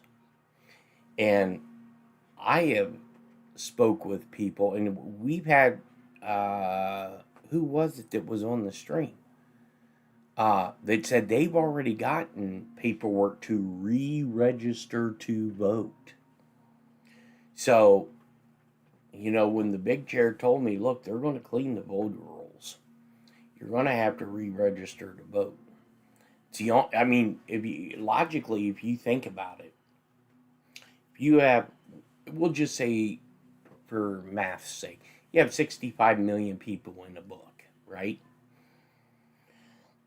How the hell are we going to go through and make sure all 65 million of these people can legally be in this book? That's why I believe they went Social Security first, Doge, then they went through the EBT, the welfare, all the big stuff, Social Security, now they're doing Medicaid, Medicare. Because in most circumstances, the people that are involved in that are elderly or disabled or have major health issues that circumstances being there possibly are not amongst us any longer. So, to me, the next logical step is you order every election, you know, the state board of elections, everybody has to re-register. Now, to me, I don't believe there's enough time between now and the midterms to have people re-register. So that's why I believe that midterms aren't going to happen. Now, that's the most logical. I haven't seen too many political ads yet, and this is just in my area. You know, we're April, so we got 5 months. Normally, these people start putting this junk up around June, July, and so we're still within a good time frame. But let's play out this scenario. Let's say elections are on the up and up, and the polling is correct on the Republican, conservative, independent, and Democratic side, and Trump is losing favorability. Yeah, the midterms are in November. I think it's the first Tuesday of the month, I believe. Say everything's on the up and up, and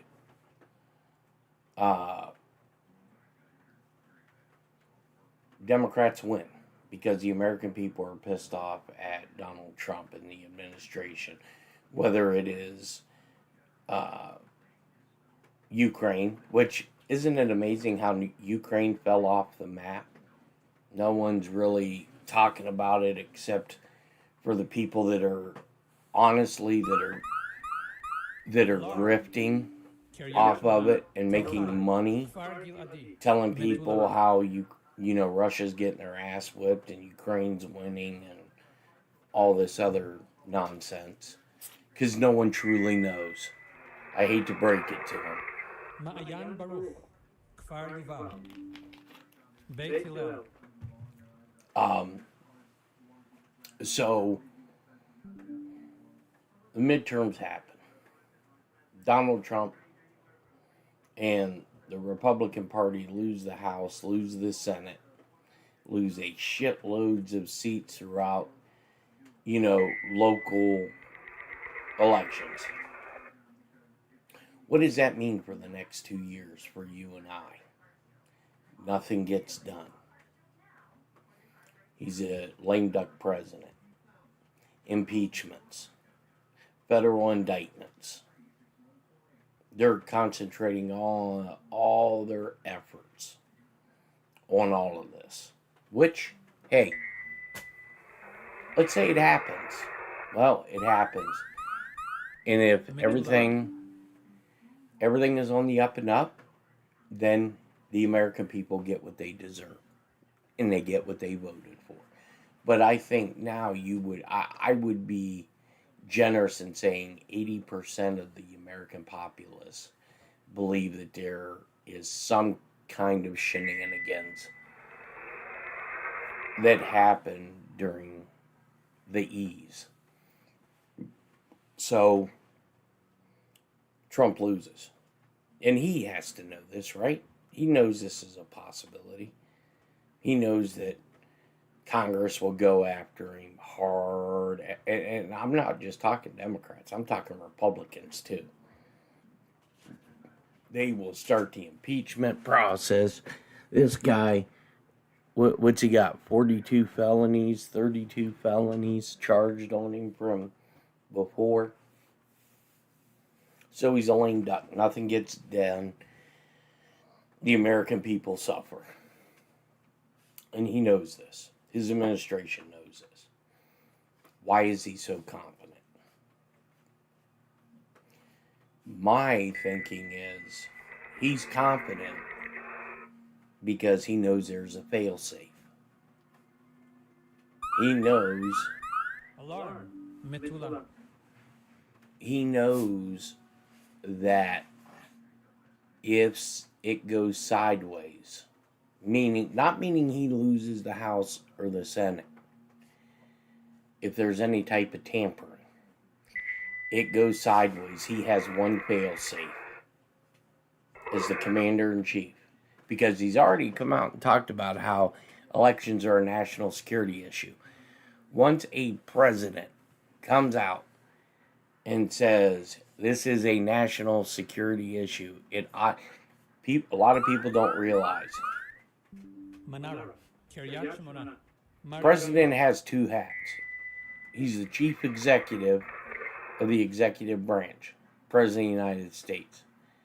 But he's also Commander-in-Chief of the Armed Forces. Those are two separate positions commonly occupied by one person. In our history, we have had a President of the United States, and then we have had a Commander-in-Chief.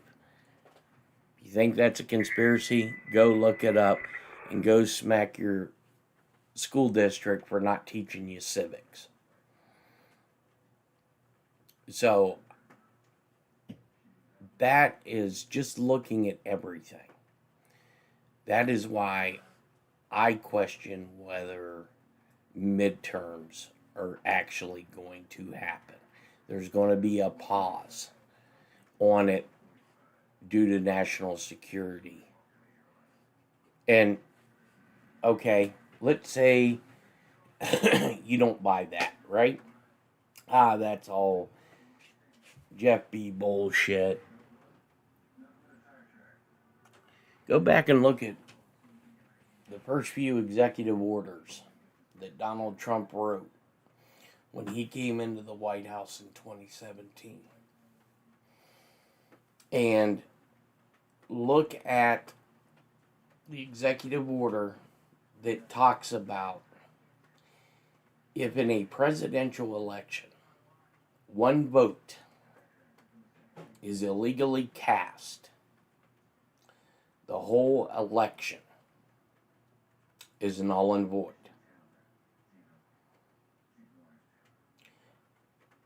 And when Biden was supposedly in the administration, Biden kept renewing that executive order. Now, if I was Joe Biden and I knew that possibly I was fraudulent, why would you reissue that executive order? Oh, wait. I can tell you why. My understanding, because I was told directly in a phone conversation,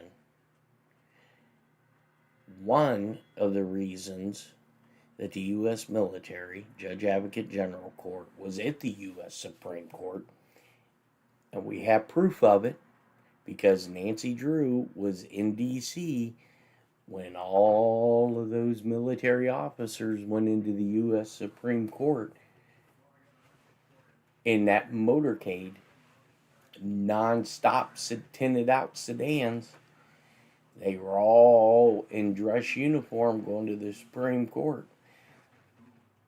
I was told that that executive order was already given a thumbs up by the U.S. Supreme Court that yes, it is valid under national security guidelines. And it is ultimately rests with the President of the United States in dealing with national security issues.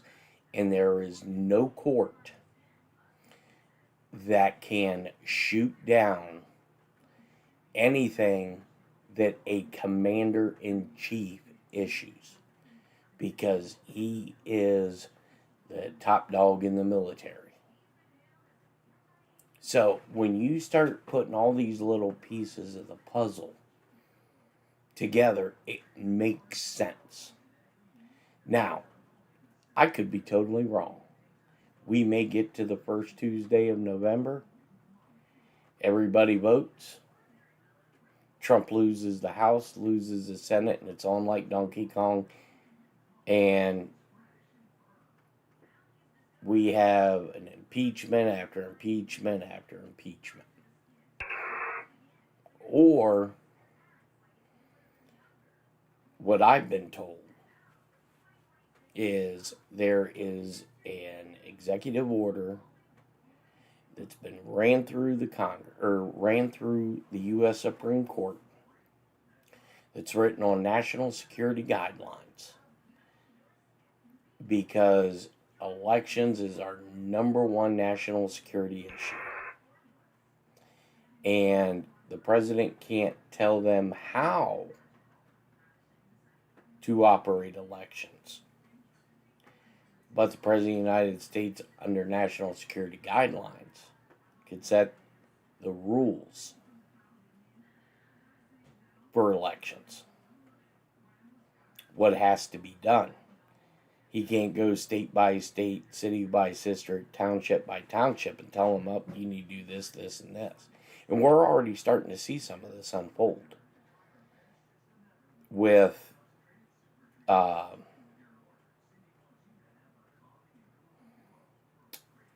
Arizona, with Georgia. You know, you had people in Georgia at the Board of Elections that I was told testified in a federal grand jury that they had admitted to the GJ, the grand jury, they know 100% beyond a reasonable doubt that Donald Trump won Georgia. If that is the case, right, then that executive order that Trump wrote in 2017 that was ran through the Supreme Court and the opinion was given, this is valid. Now, people have told me, well, I've looked at the U.S. Supreme Court docket and there was nothing there. Fair enough. Then it's a conspiracy. But do you honestly believe that there isn't a separate record that the U.S. Supreme Court would hold? Let's say you say no. Then why isn't every indictment?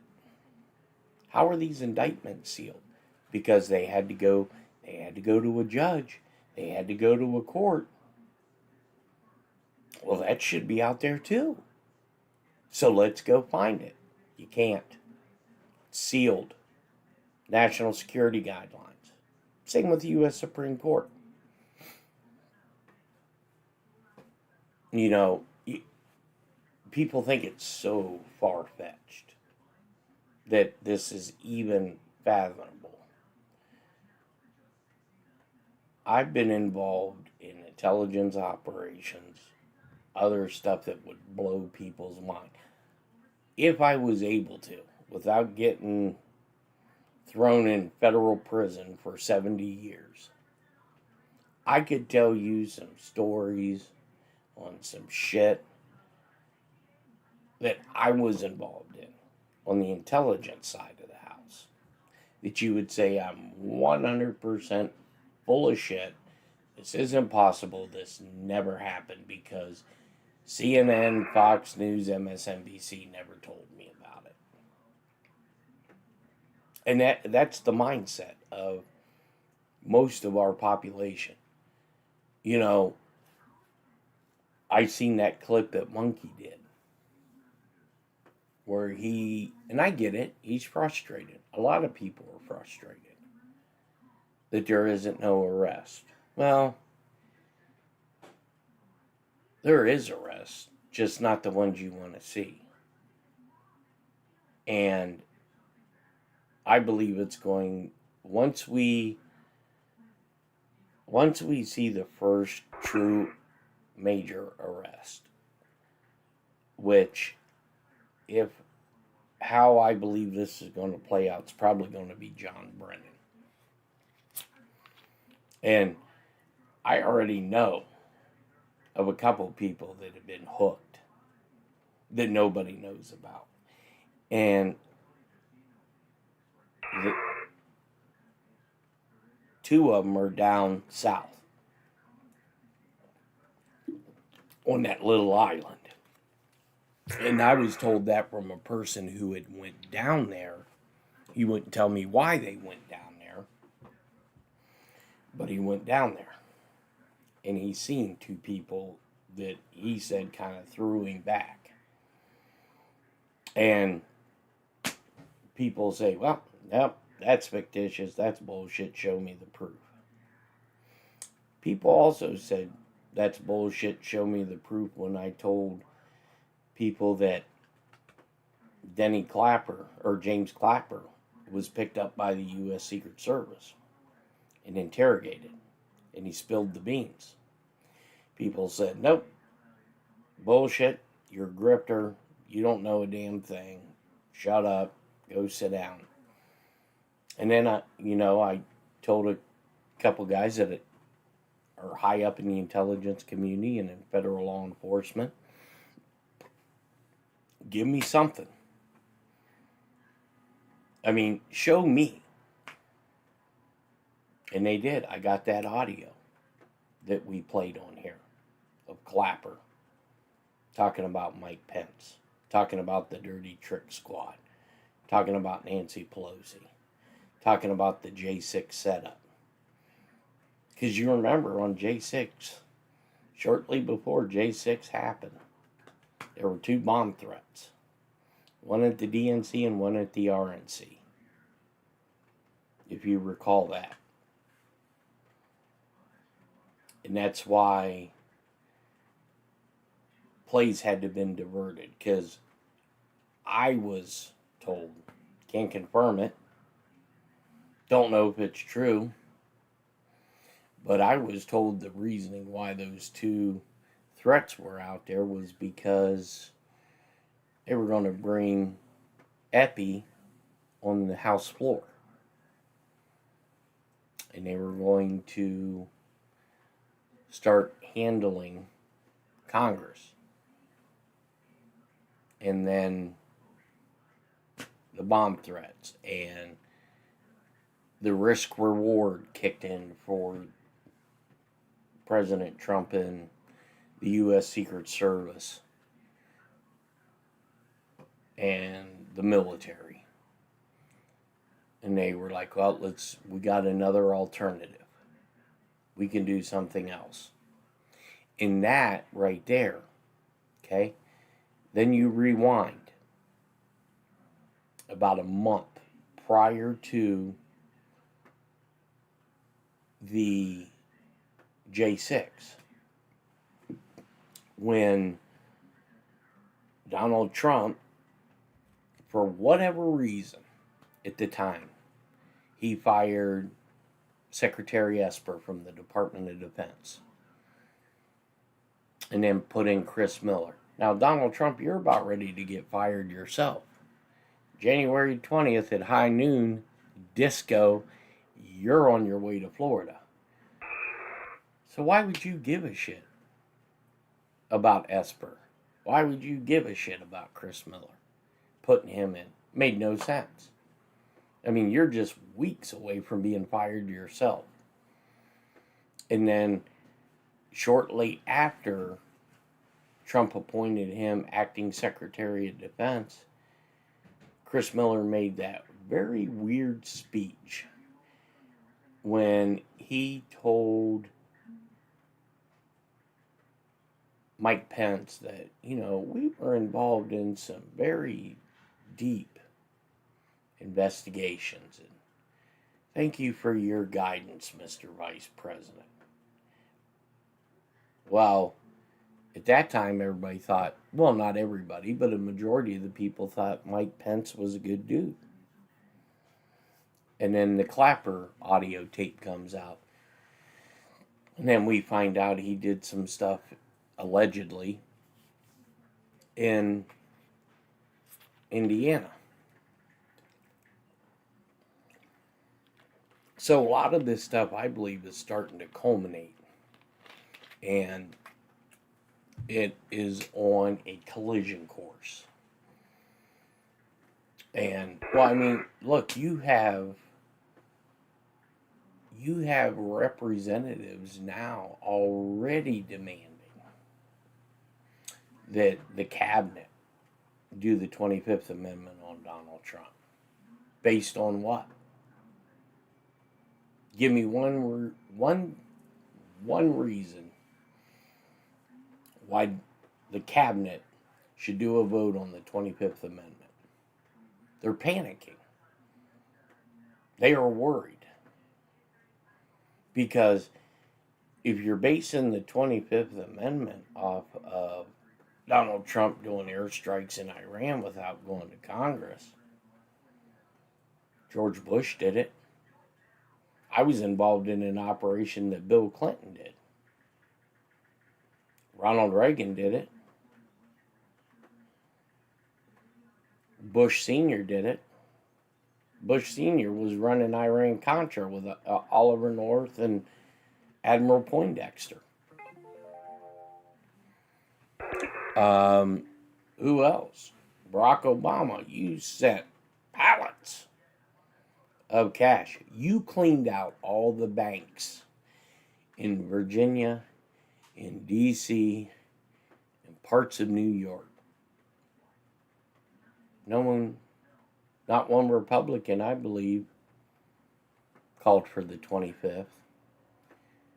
You know, both Republicans and Democrats are panicking because I think they know the gig is up. Even if they haven't been explicitly told, I believe the Speaker of the House has, because he's a third in line. I believe that's why the Speaker of the House, the time that Joe Biden was in the White House, I believe that's why the Speaker of the House kept going down to Mar-a-Lago, which is total violation of the Hatch Act. I believe that's why certain world leaders were going to Mar-a-Lago to meet with Donald Trump, which was in total violation of the Hatch Act. Look how many times Viktor Orban went to Mar-a-Lago.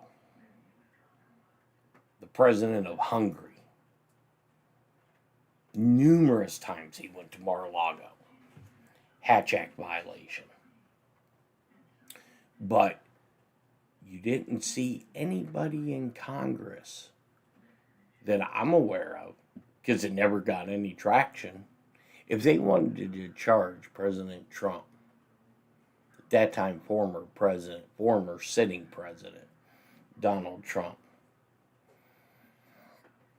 if you wanted to charge him with something that you could 100% prove, you got him on live TV, meeting with the Speaker of the House. World leaders coming to his private residence. That violates the Hatch Act. You could have brought that in front of Congress. Charges, bam! He'd have been arrested. Probably found guilty. So, I have some other stuff that I'm going to touch on probably a little later on. But I want to do it to where we have, email or, tweets and stuff like that for it. But I am, before it's supposed to start storming here, so before it starts storming, I'm going to take Panda out so she can use the restroom, come back in, and because I had to go back down to the VA again today and do more blood. Because the nurse called me this morning and said, we have to look at something else, and I'm guessing it's because of some of the medication that I have to take. They said something is elevated. I didn't even, I've learned not to listen to what they are saying's elevated or whatever. I just go down, have Dracula suck out some blood, and I think I told you guys before, they had to stick me in 3 different places. So anytime they do that, anytime I get blood drawn, it flares up my nerve bundles. They're my right nerve bundle, and so I get hit with after about 2 or 3 hours of it happening, I get zapped with electricity constantly for about a day or two. So you know, I kind of take it easy, take it slow, and I have to lay down quite a bit in order to keep the pressure off of the leg, which is where the nerve bundle is completely exposed. So I will put NASA, and we will cover the, like I said, the NASA landing. I'll get a placeholder put up, and but for now I'll leave the stream up, and I'll put this placeholder up for this evening. We'll probably start at about, we'll end this one probably at about 7:30, and then start the NASA splashdown around the same time. So I'll put NASA back on, and we do have the EAMs still going. So, but I will be looking at chat. So if you guys have any questions or issues, just let me or Sissy or whoever's got one of them magic swinging wrenches.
Houston Integrity, could you go off board on the cameras for a couple, please? In work.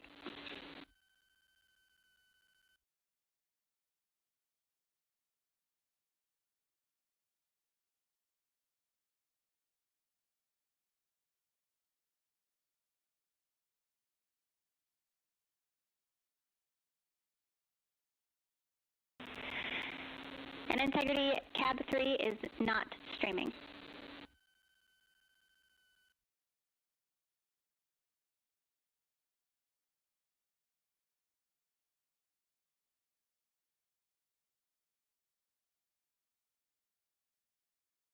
Thank you, Jackie.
Houston integrity. Step 9 is complete. The seats are configured. Houston, copy seats.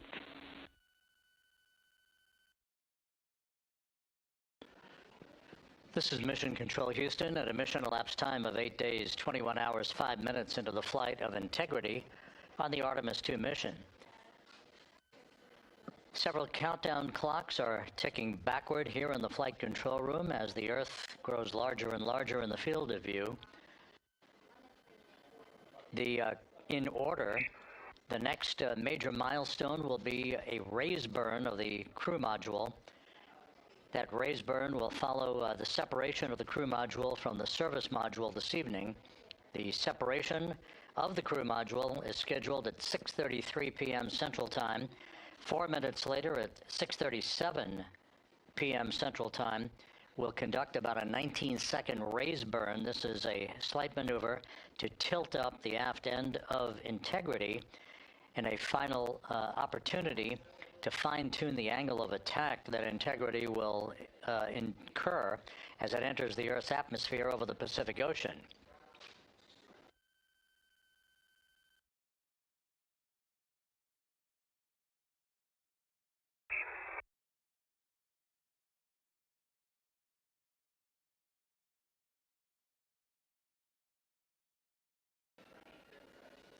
The entry path for Integrity today is portrayed here in this graphic. Basically, entry interface is 1,701 nautical miles uprange, if you will, from the expected splashdown point near the USS John Murtha, the recovery ship, and off the coast of San Diego. The entry interface point is critical because what we want to do is put Integrity in an orientation that will mitigate a peak heating on the heat shield. For a point of comparison, during Artemis I, we had an entry range of 3,178 nautical miles from the point of entry interface and a 20-minute entry profile. That was the so-called skip entry, in which the Artemis I vehicle dipped into the atmosphere to dissipate some energy, then lofted or skipped out of the atmosphere, then dipped a second and final time back into the atmosphere before splashing down. What that resulted in was a higher heat load on the heat shield, which caused unexpected char liberation. So rather than design the heat shield or replace it for Artemis II, we elected to go into a different trajectory profile. This one with a max entry range of 1,775 nautical miles, or in today's case, all of our maneuvers and orbital mechanics will take us 1,701 nautical miles downrange from the point of entry interface. This will only be a 13.5-minute entry profile for Integrity and its astronauts, and results in a much lower heat load on the heat shield. This is deliberate so that we have the lessening effect of charring on the heat shield, should there be any at all, and we do expect some. But this will more than protect the astronauts from the effects of peak heating, which will be some 4,000 to 5,000 degrees Fahrenheit during the maximum peak heating around the vehicle.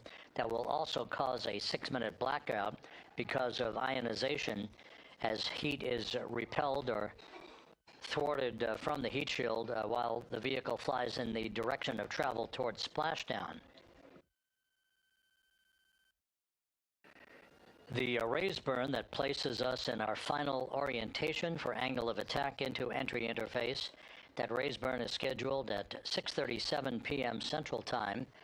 Entry interface itself is scheduled at 6:53 and 31 seconds p.m. Central Time, when we hit the top of the Earth's atmosphere at an altitude of 400,000 feet, traveling about 34,800 feet per second. We expect our peak velocity just a few moments later, and that peak velocity is forecast by flight dynamics to be 34,965 feet per second, or 23,839 miles an hour.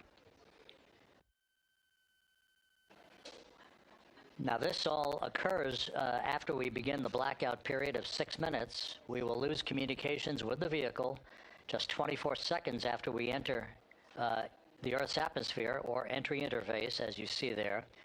This is an expected 6-minute blackout that will begin at 6:53 and 55 seconds p.m. Central Time and will last almost until 7 p.m. straight up Central Time. Once we regain communications with the crew following the blackout, we will continue a series of role reversals. These are gentle rolls to the left and back to the right, essentially bleeding off excess energy and excess heat on the vehicle as we approach the splashdown site. The vehicle is expected to go subsonic at 7:02 and 25 seconds p.m. Central Time. That's about 8.5 or almost 9 minutes after the beginning of entry interface. And at that point, we will be at an altitude of 59,000 feet above the Pacific Ocean. A series of parachute deployments will begin. The first of that will be the forward bay cover parachutes that will basically pull the top forward bay cover off the very top of the vehicle, allowing other parachute deployment activities to occur.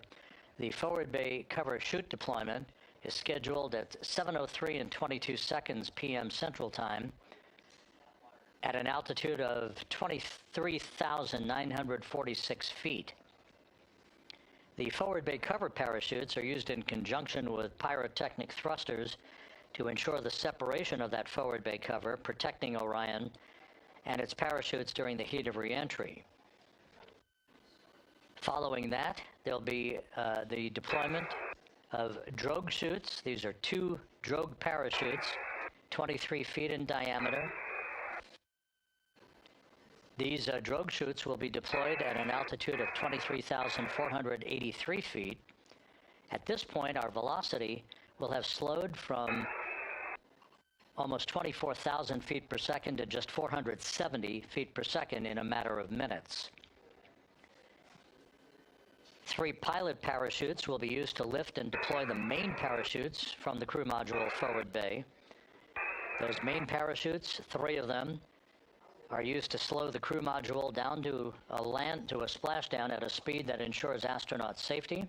Each main parachute 265 feet in length from the crew module attachment to the top when inflated. The main chute deployment is scheduled at 7:04 and 44 seconds p.m. Central Time.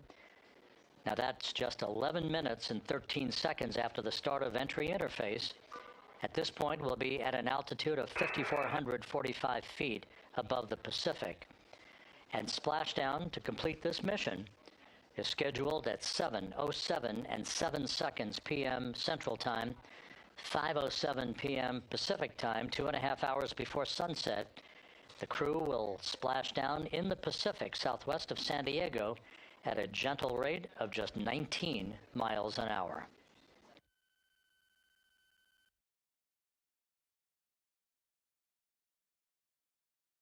Following splashdown, the flight control team here in Houston is not done. Our work is just beginning at that point as we begin the process of powering down the vehicle. This is after we have established communications with the crew through a very low data rate system.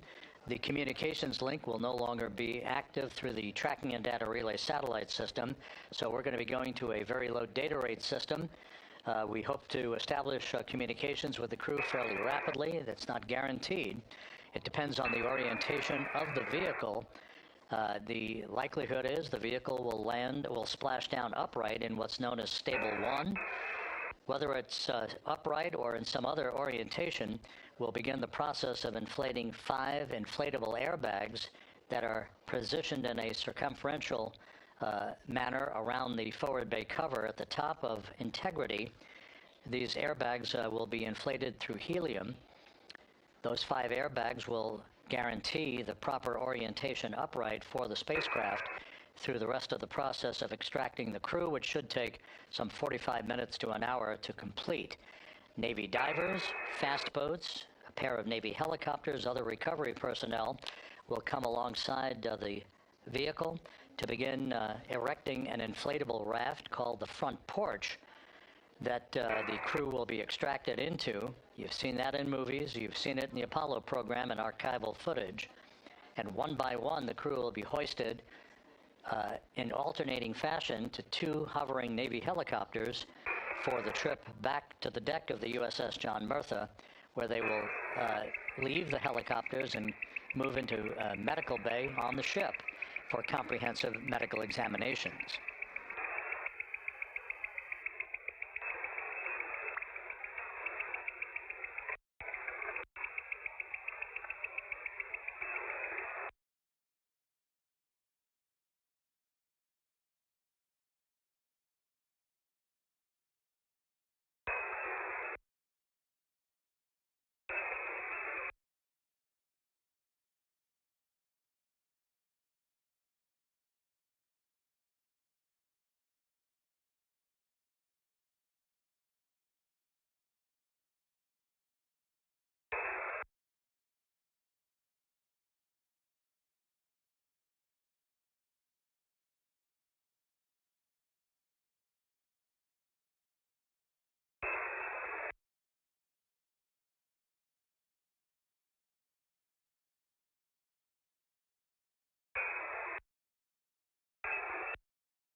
As the astronauts aboard Integrity are in the process of stowing final items in the cabin before they move into their entry checklists, a final review of the procedures and the timelined activities for the rest of this mission. The next major milestone, once again, will be the separation of the European Service Module, which has performed valiantly throughout the course of this flight, from the crew module. That pyrotechnic separation scheduled 3 hours and 41 minutes from now. Just 3.5 minutes after that will be the crew module raise burn. That raise burn is scheduled at 6:37 p.m. Central Time. It's expected to be about a 19-second firing of the crew module thrusters in one final opportunity to fine-tune the angle of attack for Integrity as it enters the Earth's atmosphere. Splashdown 4 hours, 14 minutes from now, southwest of San Diego, where the weather is forecast to be ideal. Just some broken and scattered clouds expected, 10-knot winds, wave heights less than 4 feet. You couldn't ask for a better day out in the Pacific for the homecoming of the first crew to fly aboard the Orion spacecraft. At a mission elapsed time of 8 days, 21 hours, 18 minutes into the flight, this is Mission Control Houston.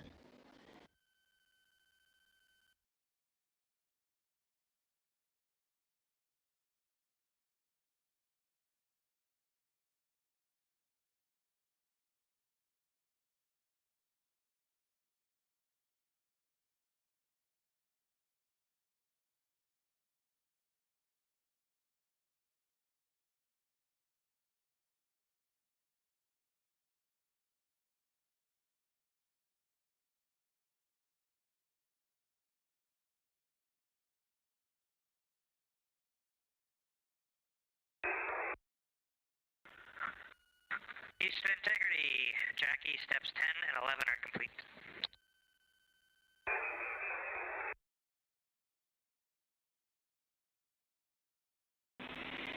Houston, copy. It's steps 10 and 11.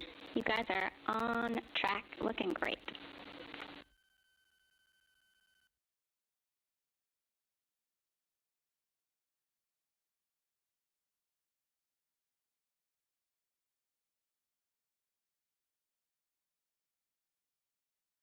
For those just joining this view of the key players here in Mission Control, part of the flight control team, Rick Henfling, second from the right, is the entry flight director for this mission. Seated to his left is Judd Freeling, who was the flight director for Ascent back on April 1st. Jackie Mahaffey is second from the left. She is the Capcom whose voice you'll be hearing throughout the course of the afternoon and evening, talking directly to Integrity's astronauts through splashdown. Stan Love, a veteran astronaut, is on the far left of your screen. He was the Ascent Capcom. He's joining Mahaffey today as a second set of eyes on all the data that we'll be discussing and hearing from the crew during the course of their high-speed entry back into the Earth's atmosphere.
And this is Mission Control Houston. You can see one of the helicopters that will be involved in the recovery operations, having taken off from the deck of the USS John P. Murtha. Recovery operations underway. Several helicopters will be employed not just for recovery, but for imagery activities.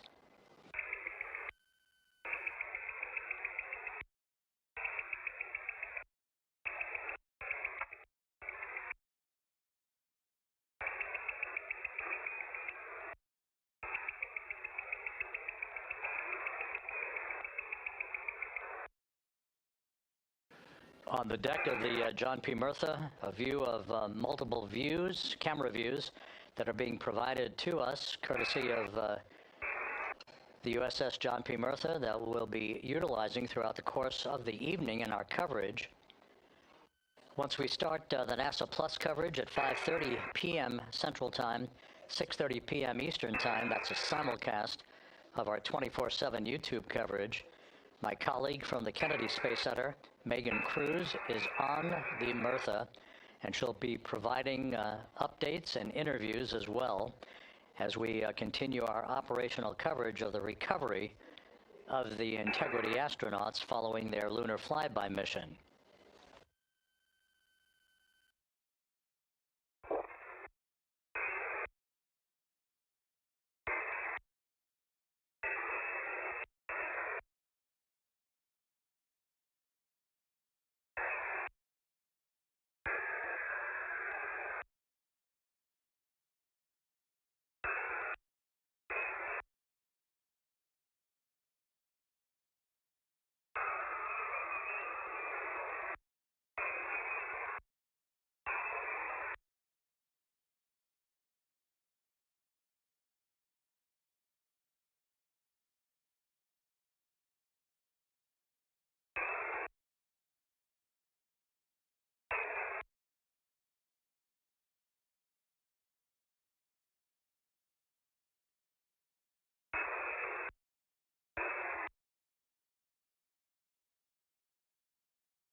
Houston integrity for toilet configure for return.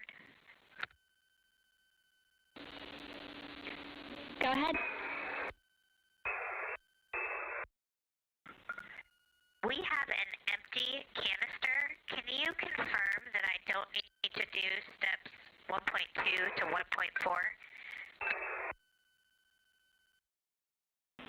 Checking.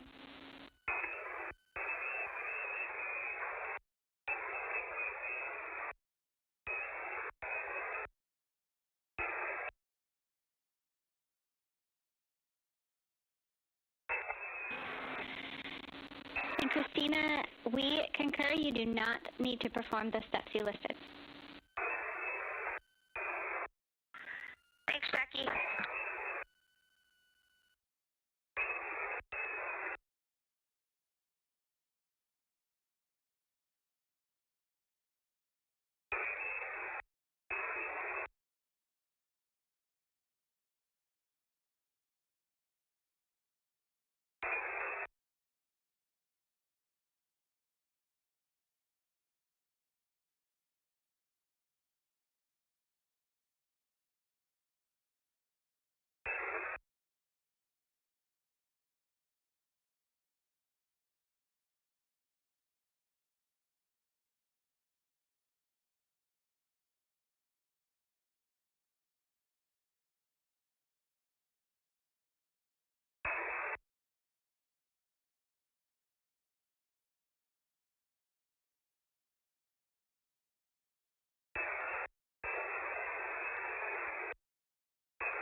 Alarm.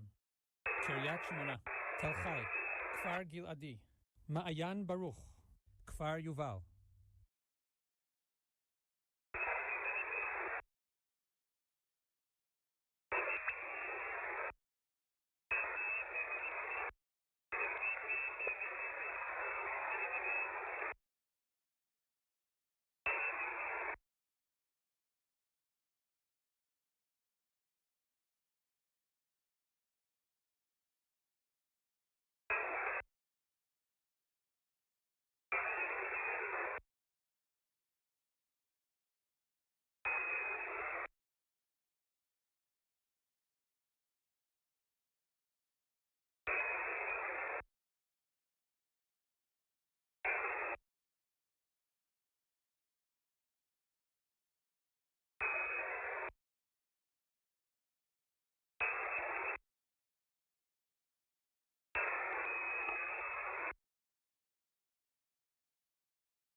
This is Mission Control Houston, 8 days, 21 hours, 38 minutes into the flight of Integrity on the Artemis II mission. On board, all is quiet, as it is here in Mission Control, with everything moving along in trip hammer fashion, in good shape, all of Integrity systems in great shape, and the weather at the splashdown zone off the coast of San Diego couldn't be better. A forecast of go conditions with winds of just 10 knots, wave heights less than 4 feet, ideal conditions for the recovery of Reed Wiseman, Victor Glover, Christina Cook, and Jeremy Hansen following their splashdown, which is just 3 hours and 53 minutes from now. The next major milestone coming up in 3 hours and 19 minutes, that will be the separation of the crew module from the European service module that has performed perfectly during the course of the flight. The service module separation from the crew module scheduled at 6:33 p.m. Central Time. Just 4 minutes later, there will be a slight maneuver, a raise burn as it is called. This will tilt the aft end of the crew module upward ever so slightly in one final opportunity to refine the flight path angle, the angle of attack, if you will, as Integrity enters the Earth's atmosphere at the point called entry interface. That is at 6:53 and 31 seconds p.m. Central Time, or some 16 minutes after the raise burn itself. All of these events will be happening fairly rapidly as we move over the next few hours toward a splashdown of the crew and a completion of a mission that will have totaled 694,481 miles from launch to splashdown.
Houston, integrity for timeline.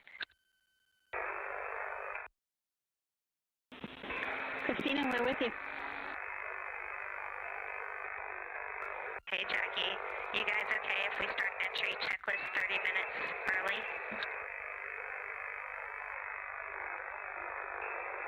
Checking.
and Integrity Houston for entry checklist. We are ready for you to begin 18.0.1 entry checklist, steps 1 through 6.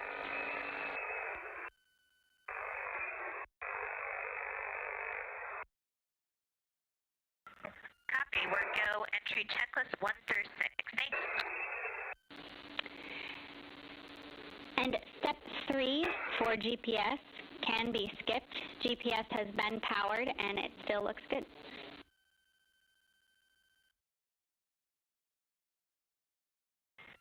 Copy. Step 3 is a skip.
This is Mission Control Houston at a mission elapsed time of 8 days, 21 hours, 50 minutes into the flight of Integrity on the Artemis II mission.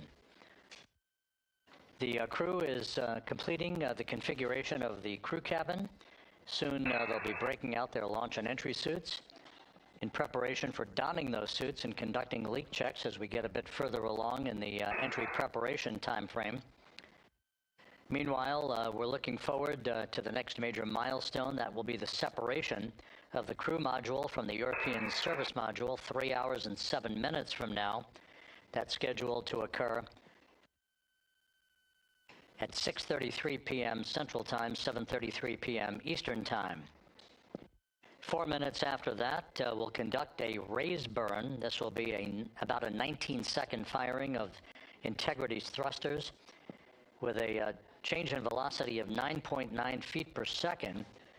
That will adjust the angle of attack of the vehicle by gently tipping the aft end of Integrity higher, if you will, like sitting in a reclining chair and basically leaning back a bit.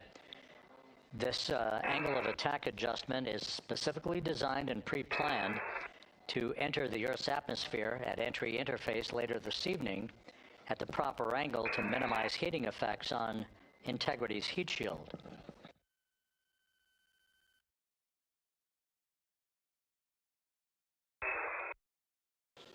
It's worth mentioning once again that the difference between this entry and the uncrewed entry of Artemis 1 is that on Artemis 1, we flew a trajectory known as a skip entry, which involved an initial dip into the atmosphere to dissipate some energy, and then we lofted back out of the atmosphere briefly, then dipped back in a second time before splashing down in the Pacific. After the flight, the post-flight inspection and video analysis showed that there was an area of mechanical char liberation that was not expected. And so after extensive analysis and the review of an independent review team, it was determined to adjust the entry profile for Artemis 2, minimizing the range of entry from 3,178 nautical miles to a distance of just 1,775 nautical miles across the Pacific. So instead of 20 minutes of exposure to heating effects, today we're going to only encounter 13.5 minutes of heat loads on the vehicle. Our intended splashdown target is about 1,701 nautical miles downrange from the point of entry interface. It will be about 13.5 minutes from the time that we enter the Earth's atmosphere at an altitude of 400,000 feet at 6:53 and 31 seconds p.m. Central Time to the point of splashdown at 7:07 and 7 seconds p.m. Central Time. In that brief 13.5 minute period, peak heating on the vehicle should be about 4,000 to 5,000 degrees Fahrenheit, the heat to be repelled by Integrity's heat shield, as it is for any vehicle entering the Earth's atmosphere that has a crew on board. The crew should be experiencing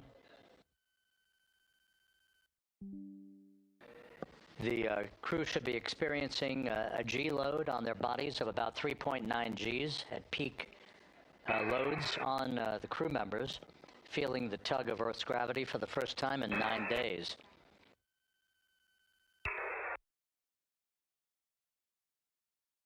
We will decelerate from a speed of 23,839 miles an hour just after we begin the blackout period of 6 minutes in duration to a splashdown velocity of just 19 miles an hour, all that happening in rapid-fire succession. Splashdown now 3 hours and 36 minutes from now, 7:07 p.m. Central Time, 5:07 p.m. Pacific Time. The USS John P. Murtha is on station.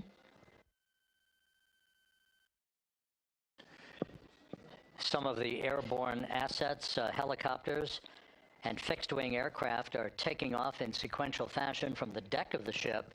These are imagery assets, the actual Navy recovery helicopters that will hoist the crew out of the front porch, inflatable raft that will be erected alongside the hatchway to Integrity.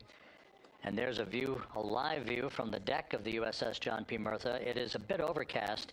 We do expect those clouds to lift a bit over the next few hours. We should have some broken and scattered clouds. It won't be crystal clear blue skies out there in the Pacific, but the weather is go and forecast to be go by the Spaceflight Meteorology Group. The Navy helicopters will be hovering over the spacecraft once it is powered down and once it is guaranteed to be uprighted through the inflation of the 5 crew module uprighting system airbags that will take place shortly after splashdown. The Navy divers and a Navy flight surgeon will pull alongside the spacecraft to begin the process of erecting the front porch. Then they will open up the hatch and begin to extract the crew members one by one. They'll have an opportunity to get their land legs back a bit before they're hoisted one by one in harnesses up inside the 2 awaiting helicopters. They'll be hoisted up in alternating fashion So there'll be two crew members for each helicopter for the short ride back to the Merthyr. Once they arrive on the deck of the ship, they'll be brought into medical bay for comprehensive medical exams. That is all part of the post-flight medical evaluation of these crew members as they complete their mission around the moon and back to Earth.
Integrity Houston for entry checklist.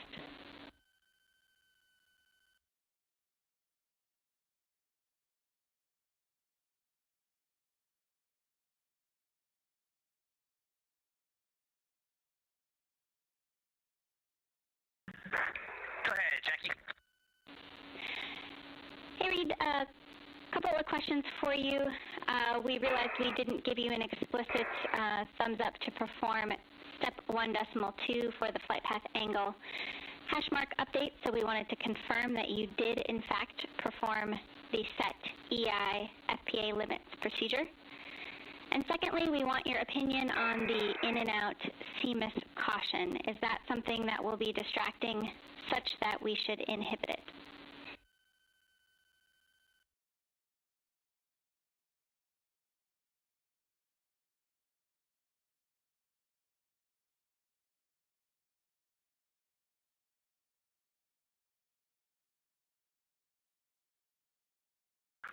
Okay, we are going to go execute 1.2. We had skipped that, and we would prefer to inhibit the CMIS caution on board.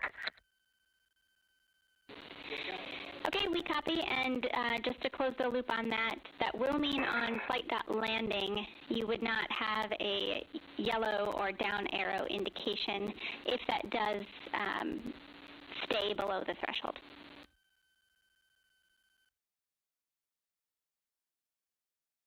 And that is totally fine.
Houston, Integrity for toilet deactivation.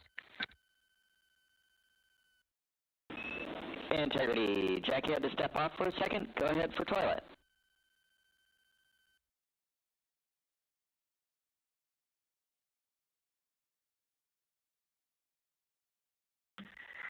Yes, sir. Hey, Stan. Great to hear your voice. We are ready for MCC to deactivate the toilet. Houston copies. Putting that in work.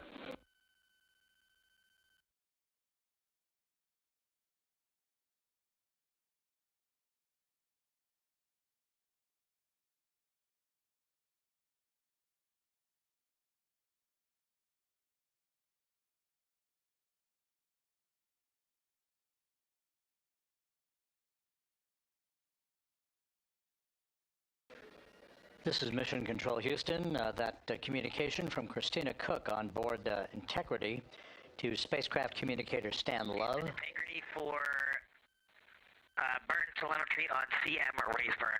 2 questions.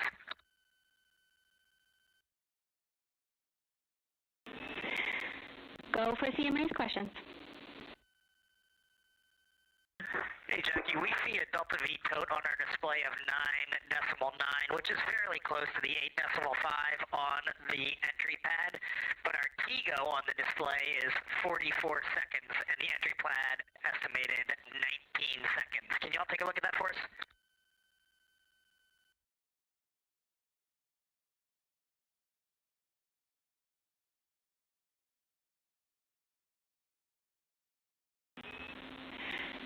Hey Reed, good catch. The explanation there is that Delta V is about what we expect update-wise, but the TIGO calculation is not understanding that you will not have the SM when you burn CM raised. So it's doing a different mass calculation there. I remember that class in November of 2023 in Building 5 on the 3rd floor. Thank you very much.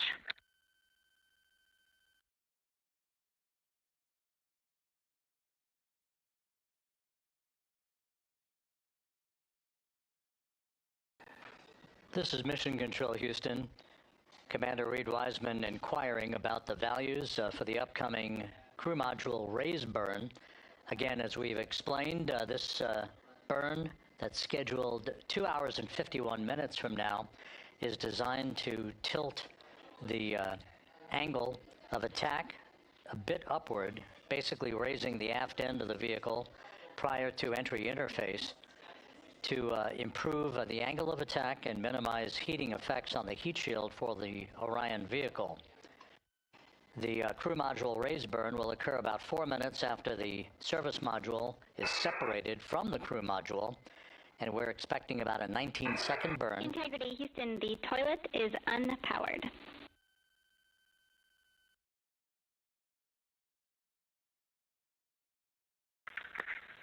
Christina Rogers, thank you.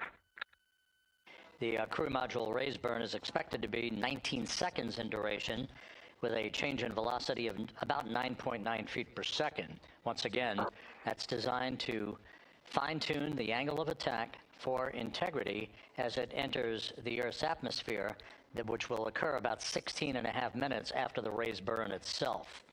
And as you heard, spacecraft communicator Jackie Mahaffey relaying that we have sent commands to turn off the ship's potty, so it is no longer to be used for the remainder of the mission, with splashdown scheduled 3 hours and 19 minutes from now. The 4 crew members on board Integrity, Reed Wiseman, Victor Glover, Christina Cook, and Jeremy Hansen, are in the process of completing the stowage of items in the crew cabin before they move into their entry checklist, basically looking through all of the chronological procedures that lie ahead for the rapid-fire succession of all of the events that will unfold over the course of the next 3 hours.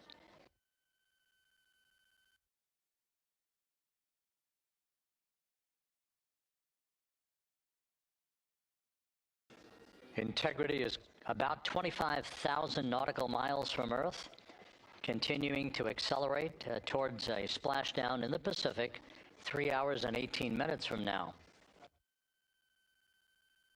All of Integrity's systems are in excellent shape. The crew is great, feeling well, and the weather in the splashdown zone in the Pacific, although a bit cloudy with broken and scattered clouds, is a go forecast with just 10-knot winds and wave heights less than 4 feet.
Views from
Integrity Houston for a post-RTC3 tracking update.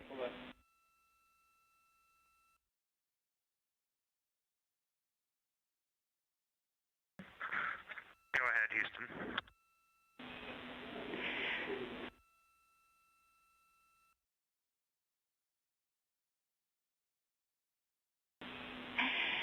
Hey, the post-RTC3 tracking looks great. So good, in fact, that if we got to CM rays and did not yet have GPS acquisition, we would still be go for CM rays from that perspective. And so overall, I can confirm the post-RTC3 trajectory is within EI limits. All right, Jackie, we love that. That says a lot about our FIDO folks in this vehicle.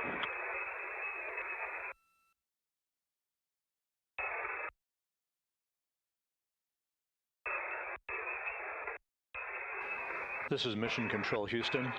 A tip of the hat from Canadian Space Agency astronaut Jeremy Hansen to the flight dynamics folks and the guidance, navigation, and control officer.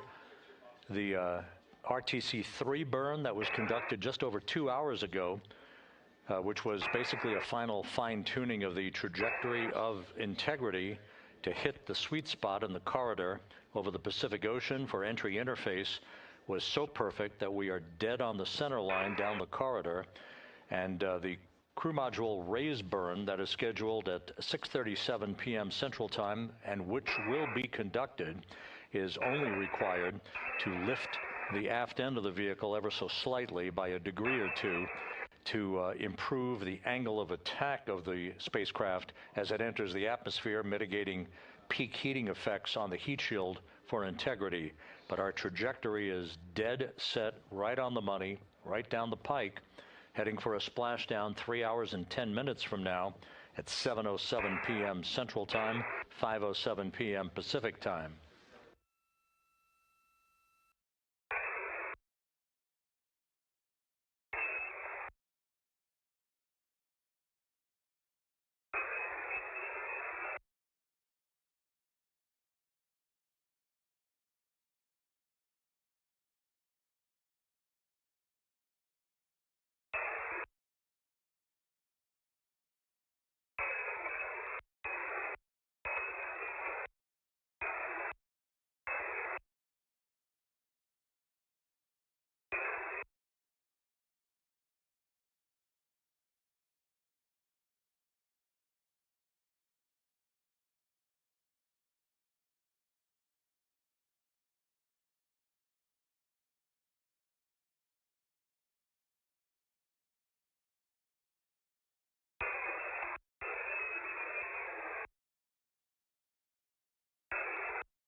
Houston integrity com check from seat 1.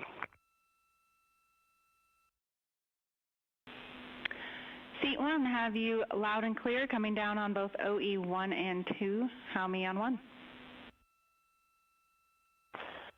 Gotcha loud and clear on 1, Jackie. We're going to stay in this config on both 1 and 2, and Rita and Victor are in our seats, slowly proceeding along.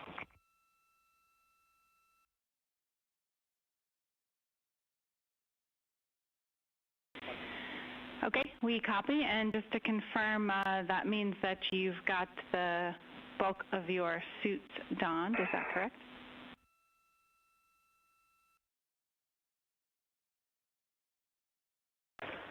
Just for Reed and Victor, A-firm. We're not gloved, not helmeted yet. Copy all. Thanks.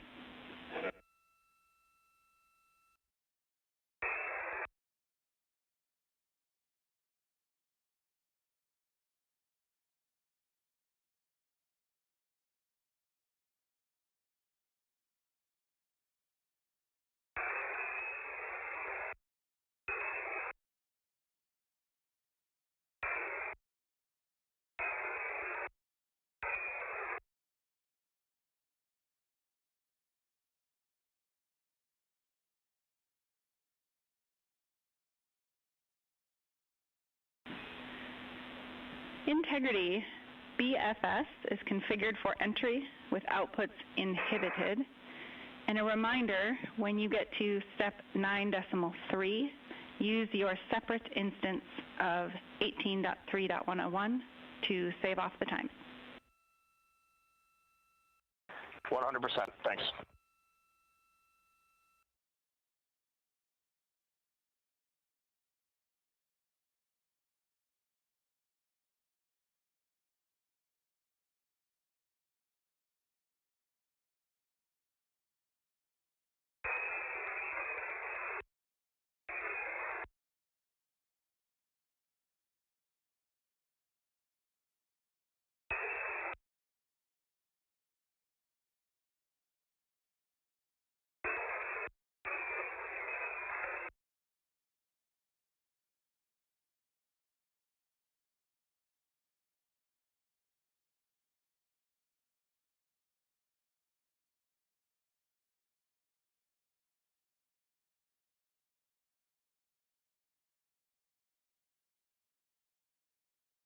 Houston integrity com check from C2.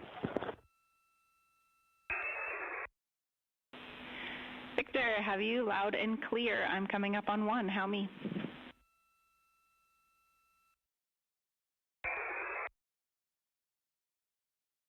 Jackie, I have you loud and clear on 1.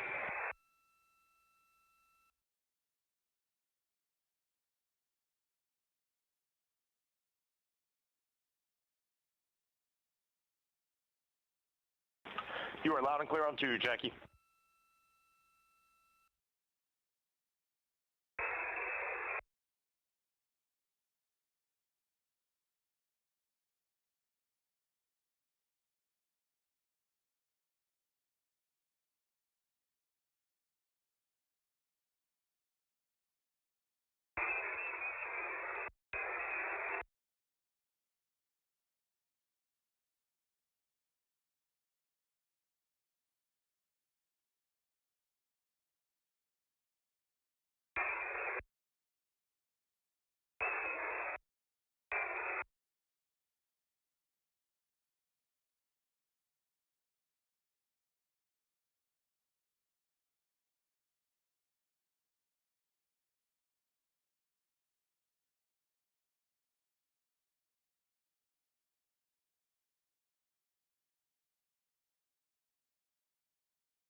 What up, fools?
Houston integrity. Steps 12, 13, 14, and 15 are complete. Jeremy, Houston copies. Thank you.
This is Mission Control Houston, 8 days, 22 hours, 55 minutes into the flight of Integrity on the Artemis II mission.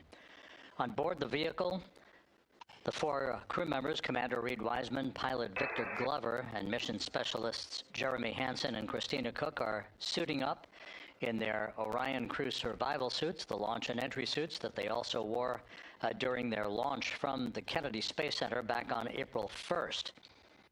Once the crew is all suited up, they'll conduct a series of leak checks to make sure that they have good suit integrity, aboard integrity, before they strap themselves into their seats for the final phase of this mission that will culminate with a splashdown in the Pacific 2 hours and 35 minutes from now at 7:07 p.m. Central Time, 5:07 p.m. Pacific Time, about 2.5 hours before sunset, southwest of San Diego. And the suits are in the process of being leak checked at the present time. We'll relay all that to you in just a few moments. Right now, Integrity is just about 20,000 nautical miles from the Earth, continuing to accelerate towards the next major milestone, which will be the separation of the crew module from the European service module 2 hours and 1 minute from now. That separation maneuver, pyrotechnically, will occur at 6:33 p.m. Central Time. That will be followed just 4 minutes later by a raise burn, a 19-second burn of Integrity's thrusters to induce a change in velocity of 9.9 feet per second, slightly raising up the aft end of the vehicle to improve its angle of attack as it enters the Earth's atmosphere, and in the process mitigates the peak heating effects on the heat shield of the vehicle. Out in the splashdown zone, out in the Pacific Ocean, the weather is forecast to be go by the Spaceflight Meteorology Group here at the Johnson Space Center. Winds of just about 10 knots and wave heights less than 4 feet, which should be ideal for the recovery forces that are being deployed from the USS John Murtha to recover the crew, extract them, hoist them into 2 Navy helicopters, and fly them back to the deck of the Murtha to be brought into medical bay for post-splashdown medical checks. We now have a report from the environmental systems officer here that we have good suit leak checks. All 4 suits have passed the leak check, so we are in good shape here for entry and splashdown coming up just over 2.5 hours from now. One data point, just an update on some numbers that we've just received from Flight Dynamics, and these are unofficial and will not become official until post-flight. We now anticipate that the maximum speed that Integrity will encounter as it enters the Earth's atmosphere will be right around the same time as we enter a communications blackout of 6 minutes in duration. We're expecting Integrity's peak speed at 6:54 and 4 seconds p.m. Central Time, and at that point, the vehicle should be traveling at 24,661.21 miles per hour, which will be just 130 miles short in velocity of the record that was set back in 1969 by the Apollo 10 crew, Tom Stafford, Gene Cernan, and John Young, on their return from orbiting the moon.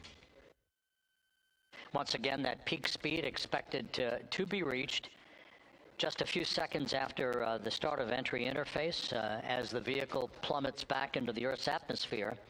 The peak speed expected to be reached at 6:54 and 4 seconds p.m. Central Time, and that peak speed now estimated by Flight Dynamics to be 24,661.21 miles per hour, which equates to about Mach 33. Houston Integrity, seat 1 and 2, leak check complete. Also, we powered up the AGA, and it's giving us a CO2 alarm at 4.4.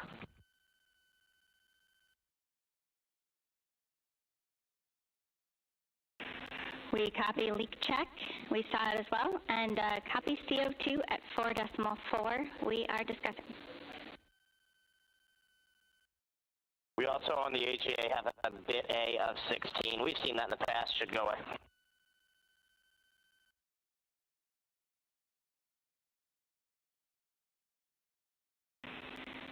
And Reed, is the AGA been powered for 5 minutes yet, or are we still in that wait period?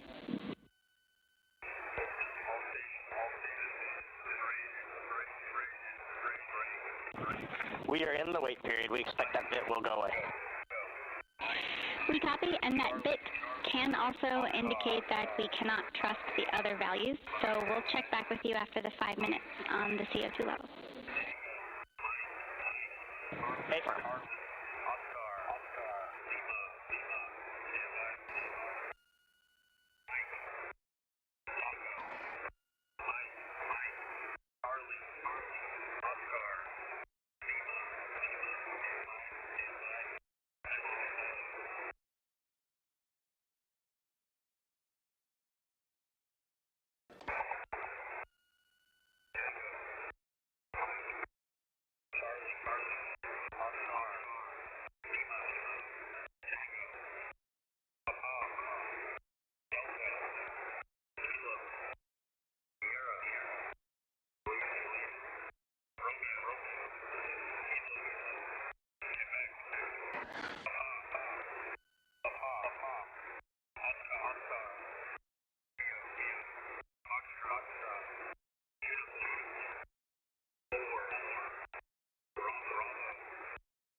This is Mission Control Houston. Mission elapsed time of 8 days, 23 hours, 2 minutes into the flight of Integrity on the Artemis II mission.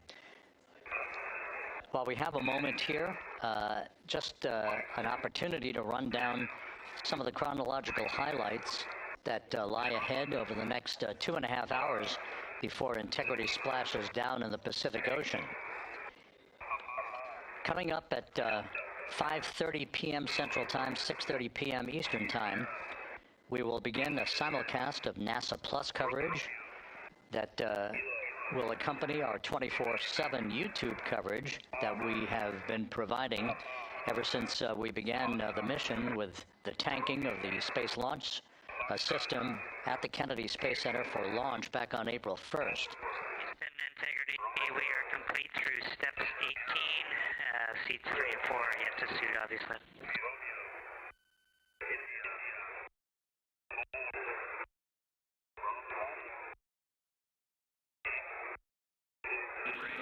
Jeremy, we copy you completed 16 through 18, and confirm for us whether you needed any adjustments of CIAS in step 17.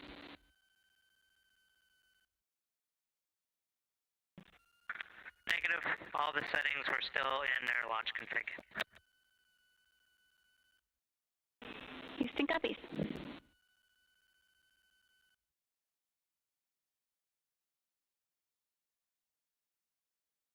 Once again, with the leak checks having been successfully completed on the 4 launch and entry suits for the crew members on board Integrity, once again, we'll begin our NASA Plus coverage as a simulcast to our 24/7 YouTube coverage in less than an hour at 5:30 p.m. Central Time, 6:30 p.m. Eastern Time. At 6:15 p.m., we're going to hand over communications from the Deep Space Network to the Tracking and Data Relay Satellite System as Integrity continues to approach the Earth. Currently, Integrity is less than 20,000 nautical miles from its destination and a splashdown in the Pacific. We will separate the European service module from the crew module at 6:33 p.m. Central Time. And just 4 minutes later, we'll conduct a raise burn, a 19-second burn of the Integrity thrusters to slightly tilt the vehicle's orientation upward, with the aft end being tilted upward. That will also change the velocity by 9.9 feet per second and complete the orientation of the vehicle for its angle of attack as it enters the Earth's atmosphere. Entry interface, where we reach the first traces of Earth's atmosphere and where most of the dynamic operations will then begin.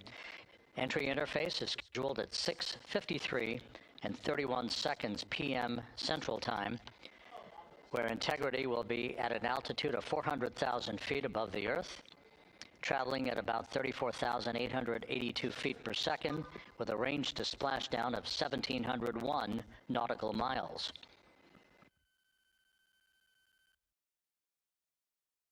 Just 10 seconds, just a few seconds later, about 24 seconds later, we'll enter a 6-minute communications blackout at 6:53 and 55 seconds p.m.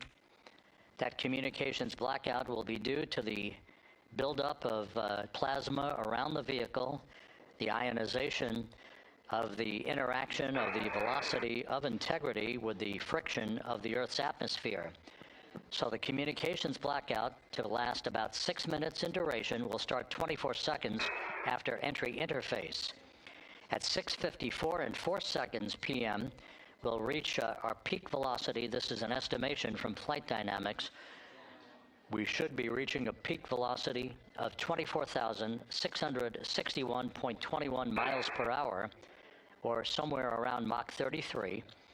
This will fall about 130 miles per hour short of the speed record set by the Apollo 10 command module, the Charlie Brown, during the Apollo 10 mission of Tom Stafford, Gene Cernan, and John Young back in the spring of 1969.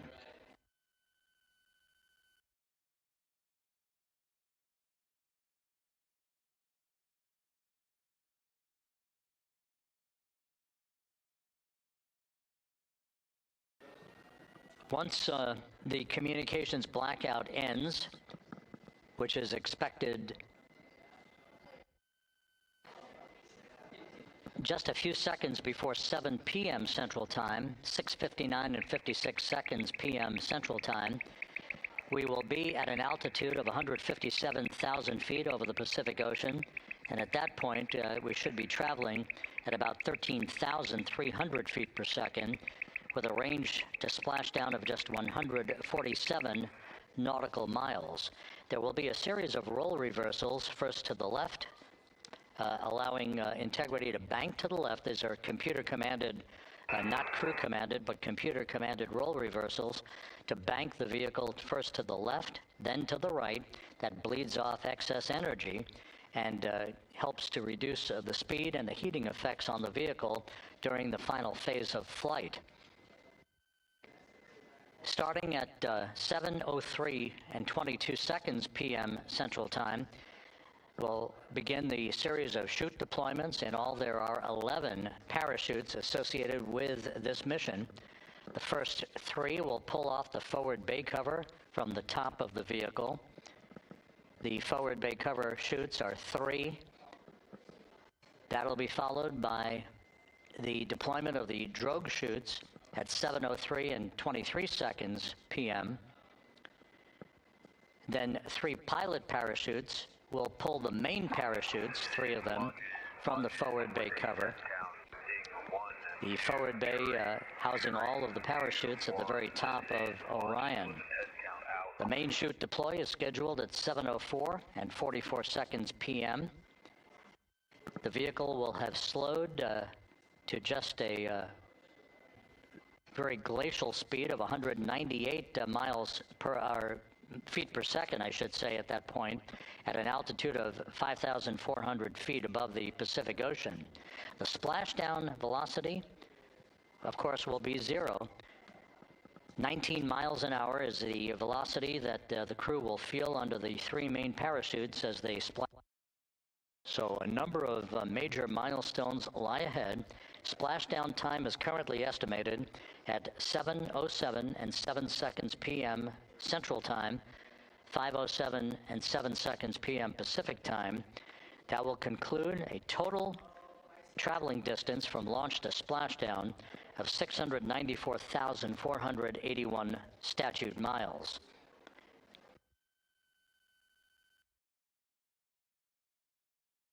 We're just 1 hour and 48 minutes away now from crew module, service module separation.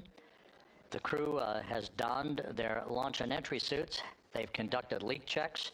Everything is in order, and the weather is go at the splashdown site.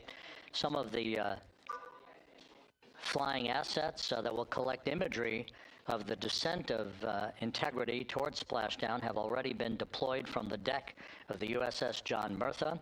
The actual recovery team members will be deployed in helicopters and fast boats a bit later on as we approach splashdown, and of course after splashdown itself.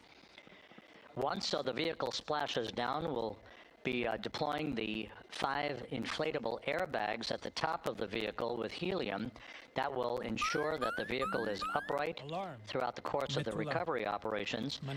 The team here in Mission Control will check all of the systems on Integrity, make sure that we are not leaking any toxic gases from the spacecraft, and that will be the signal for the start of the power down of Integrity systems and the ability of the first members of the recovery team to approach the vehicle to set up the inflatable life raft called the front porch, which will be used to bring the crew members out of the vehicle into that front porch one by one after the hatch is open to Integrity. We expect the extraction of the crew to be some 45 minutes to an hour after splashdown, which would be about 30 to 45 minutes after the vehicle is powered down.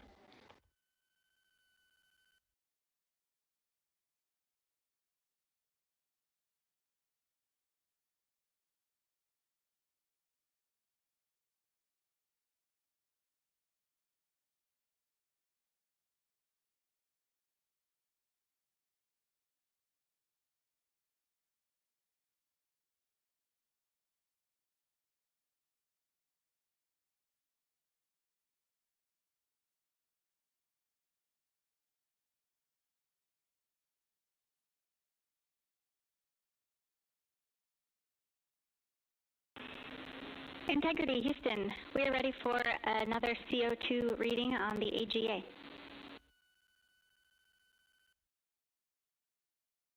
It is 5.1.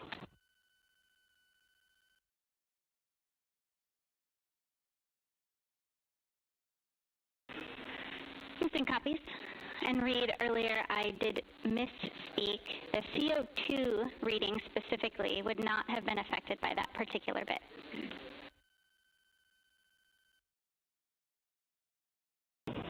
Okay, sounds good. We just know we're in an ARS suit, and that's very likely contributing to that.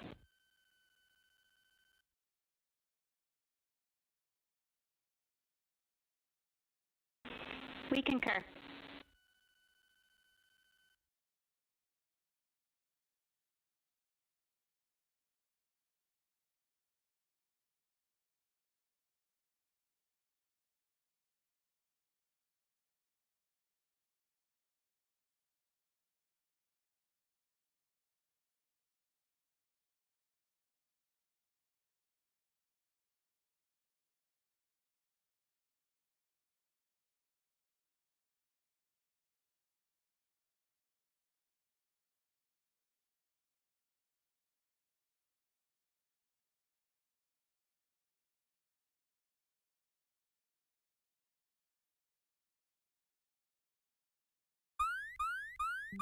Alarm, משגב עם.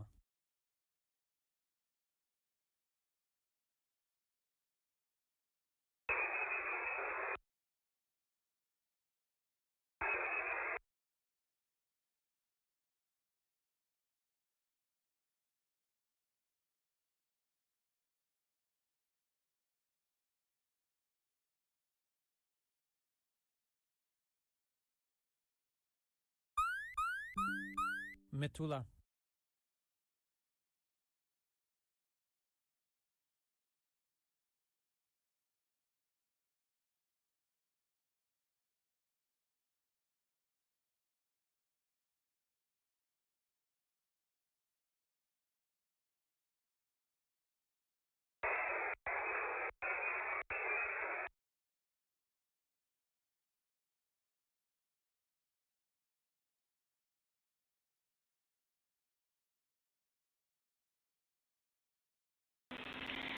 Integrity, Houston, for CO2. Go ahead, Jackie. Hey, Reed, what we'd like to do is open the ARS ISO valve to mix the cabin and suit loop air for the time being. And we would just need a call from you all when Christina and Jeremy are getting in their seats and are a few minutes out from leak checks, and we'll get that back into a good config for you to start the next leak check.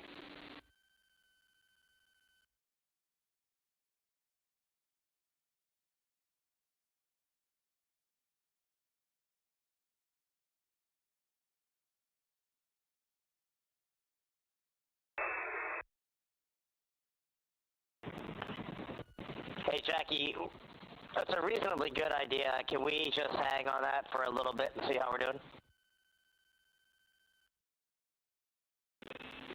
Yep, up to you. We will wait. Let us know if you'd like that cabin air mixing. Is there a CO2 number where you guys would advise that?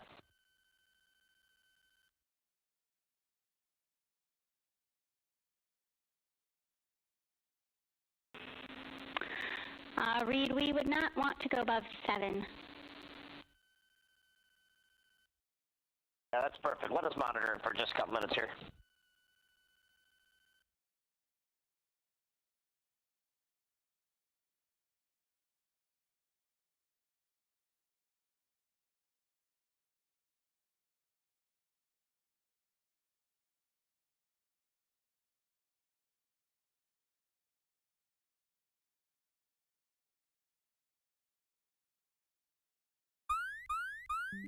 Alarm, משגב עם.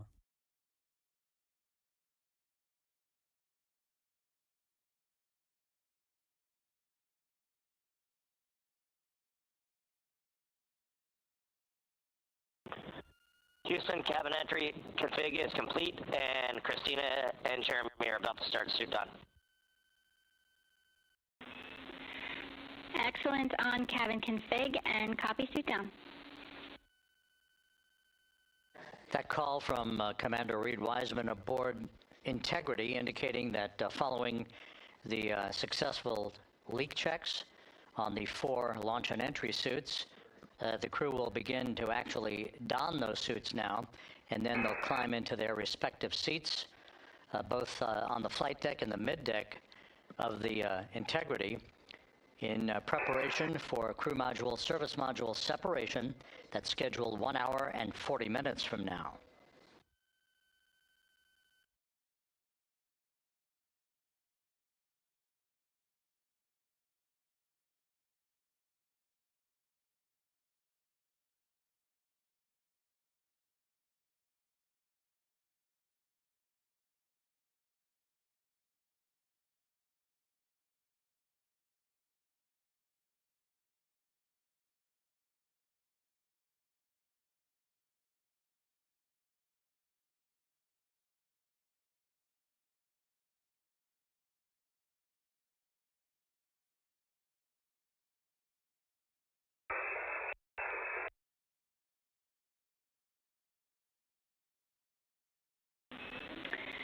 Integrity, Houston, for enter checklist. Your CMSM step ATP is set to go. We see that on the PFD, Jackie. And the call from Capcom Jackie Mahaffey here in Mission Control to Reed Wiseman, indicating that the pyros are armed for crew module, service module separation coming up 1 hour, 38 minutes, 52 seconds from now.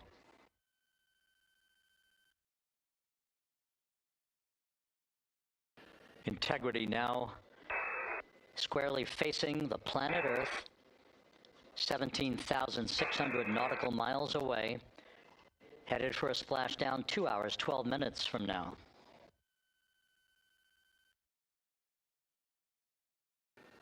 All of the recovery assets, the helicopters, the Navy P-3s, the pararescue divers, they're all in place, ready to recover this crew following splashdown. And again, the chronology after splashdown will call for the flight control team here in Houston to assess integrity systems, make sure no toxic gases are leaking from the spacecraft, and first order of business will be the command to inflate the crew module uprighting system bags, the 5 inflatable airbags that will be inflated with helium to maintain its upright position as it bobs in the Pacific before the recovery forces reach the crew. About 15 minutes after splashdown is when we expect the green light to be given to power down integrity systems, at which point the recovery teams will begin to make their way toward the vehicle to set up that inflatable life raft called the front porch, buttressed alongside the spacecraft. That will be the precursor to the opening of the hatch and the extraction of the crew members, one by one, into that raft, giving them a chance to get their land legs back as they feel the first sensations of Earth's gravity in 9 days and their high-speed return to Earth, with their peak speed reaching some 24,661 miles an hour.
Houston. Christina's got an amazing view of home planet out the side hatch window, and it's lighting up the cabin, and it's just a great blue hue to it. It's beautiful.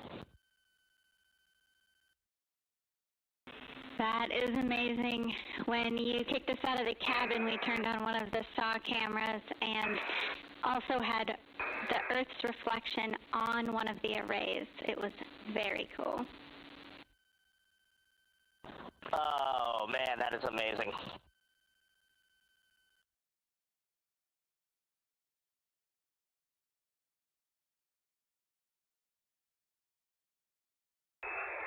This is Mission Control Houston. Commander Reed Wiseman reveling about the view of the Earth from a distance of less than 17,000 nautical miles now. The cabin audio cable and boom mic are in F3 large stowed. We copy. The view that Reed Wiseman is describing is the view you're looking at right now as the Earth grows larger in the field of view with each passing moment.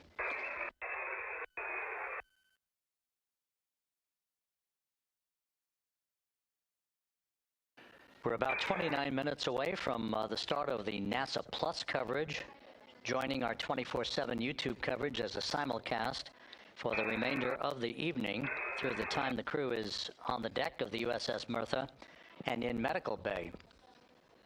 So we'll be looking forward to additional reports and other video coverage from the deck of the USS John Mertha and other assets in the splashdown zone as we continue towards splashdown and the return of Integrity's astronauts just 2 hours and 5 minutes from now.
Couple of minor updates, just tweaks by a second or so for some of the key activities that will be coming up. Flight Dynamics providing us with some updated information. The start of the blackout period, just a 1 second change. It's going to be estimated now at 6:53 and 54 seconds p.m. Central Time. The duration remains 6 minutes. That blackout will end at 6:59 and 55 seconds p.m. all Central Time. We expect to begin entering the Earth's atmosphere at an altitude of 400,000 feet at 6:53 and 30 seconds p.m. And 1 second difference now in our splashdown time. If everything unfolds the way we believe it will, splashdown now scheduled at 7:07 and 8 seconds p.m. Central Time, 7:07 and 8 seconds p.m. Central Time, 5:07 and 8 seconds p.m. Pacific Time at the splashdown zone off the coast of San Diego.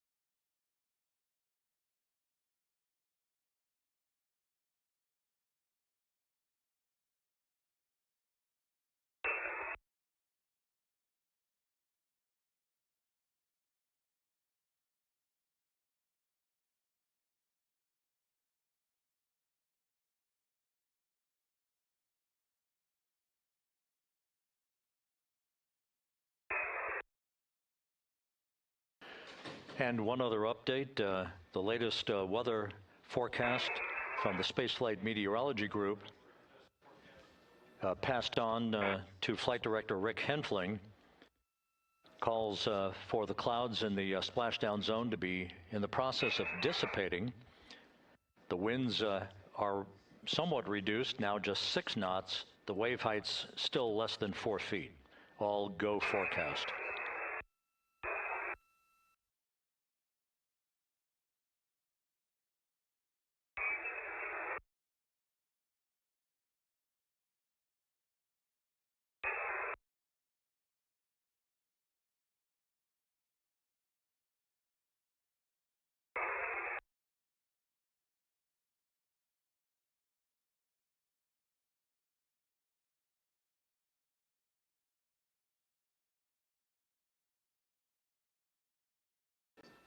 So once again, the stage is set as Integrity continues its inexorable march toward a splashdown in the Pacific 2 hours from now.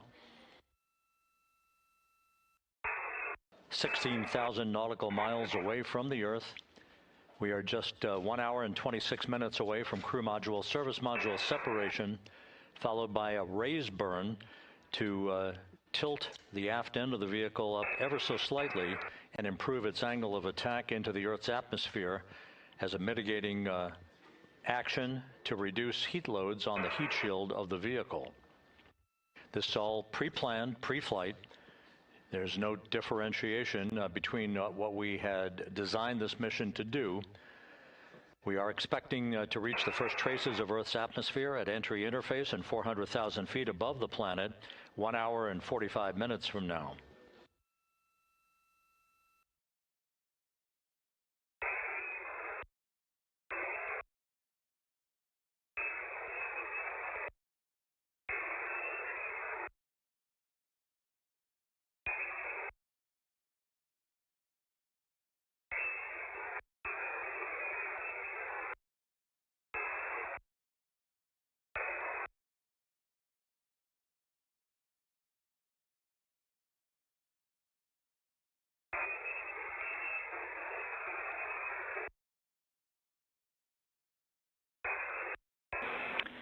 Integrity, Houston.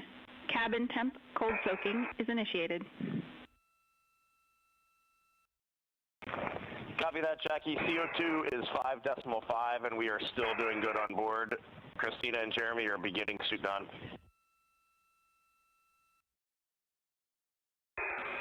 Houston copies all.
Integrity Houston for entry checklist. Go ahead, Jackie. Reed, with this time to EI, we expect you're about to be stepping into steps 9 and 10 in the entry checklist. In step 10 for the SIP switch config, there are no deltas. No deltas to step 10. Copy all.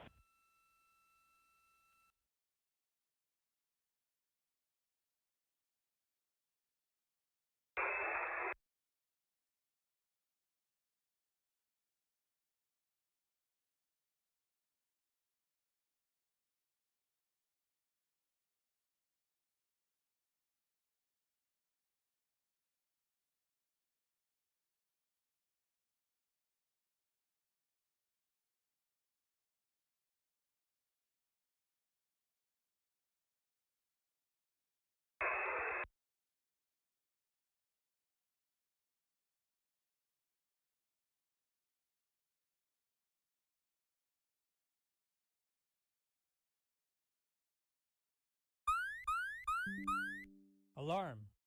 Safed City, Beria.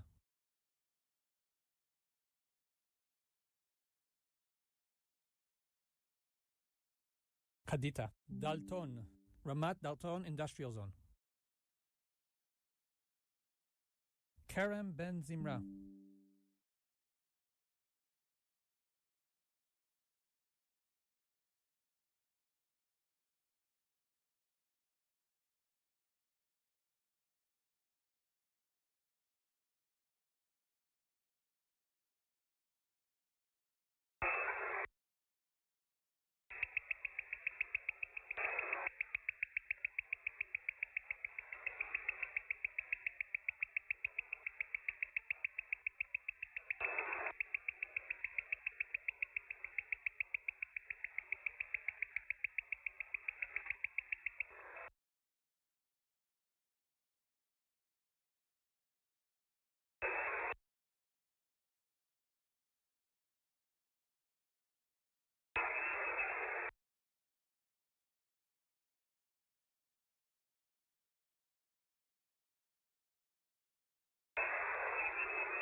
This is Mission Control, Houston.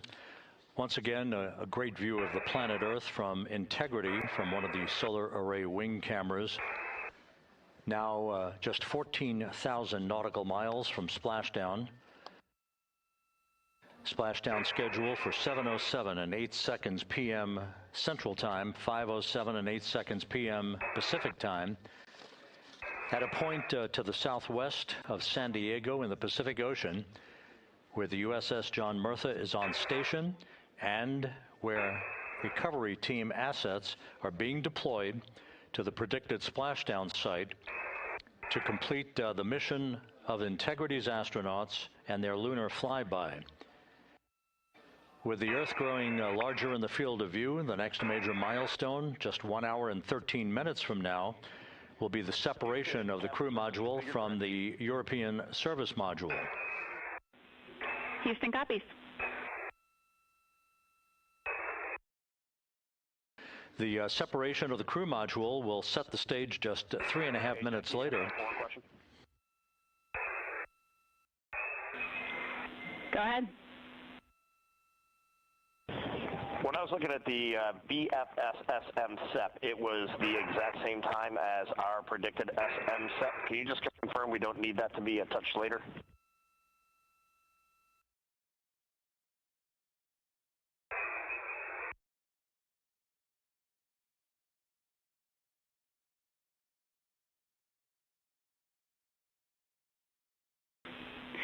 And Reed, matching is expected. That's when the sequence will begin for that whole SEP config. Outstanding. Thank you for the verification. Here in Mission Control in the Artemis Flight Control Room, Capcom Jackie Mahaffey confirming some of the timeline activities with Commander Reed Wiseman aboard the vehicle. The crew has suited up in its launch and entry suits, ready to begin the critical phase of this mission. Their homecoming to a high-speed entry and a parachute-assisted splashdown in the Pacific. Once again, the next major milestone, 1 hour, 11 minutes from now, the separation of the crew module from the European service module as Artemis's astronauts head home to complete this historic flight.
Artemis II mission is a test mission of the Orion space capsule. Artemis II will be the first time we put humans on this rocket. We're going back to the moon because it's the next step in our journey to Mars. We were always going to the moon. Pushing ourselves to explore is just core to who we are. That's a part of being a human. And lift off. We shall return. Continuing to test out every bit of Orion. Coming back to Earth, 7 miles a second. When humanity sets big goals, we can bring together genius from around the world. You have the best people on planet Earth putting this vehicle together. That's what's up. To innovate for the benefit of humanity and to inspire the world through discovery. And here we go.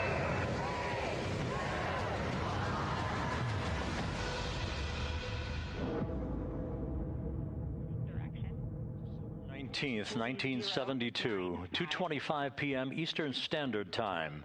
The Command Module America splashes down in the Pacific with Gene Cernan, Ron Evans, and Jack Schmidt aboard as the Apollo 17 mission came to an end, along with humanity's first series of expeditions to the moon.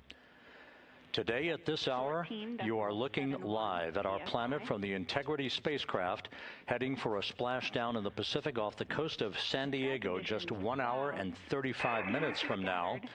And good day from the Artemis Flight Control Room here at the Johnson Space Center in Houston, where the entry flight control team is on duty at this hour, led by Flight Director Rick Henfling, joined on console with the voice you'll hear talking to the crew throughout the course of the day.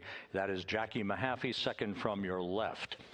Everything has gone extremely well as we are closing in on the return of Artemis's astronauts from their flight around the moon and historic lunar flyby that will culminate with that splashdown in the Pacific off the coast of San Diego just 1 hour and 35 minutes from now. And with that, it's a good entry pad, and we can continue in the procedure. Integrity. You're looking at a live view inside Integrity. Reed Wiseman on the left doing a fist bump with pilot Victor Glover on the right, and down in the middeck area just below their feet, suited up in their launch and entry suits, are mission specialists Christina Cook and Jeremy Hansen of the Canadian Space Agency. A number of milestones yet to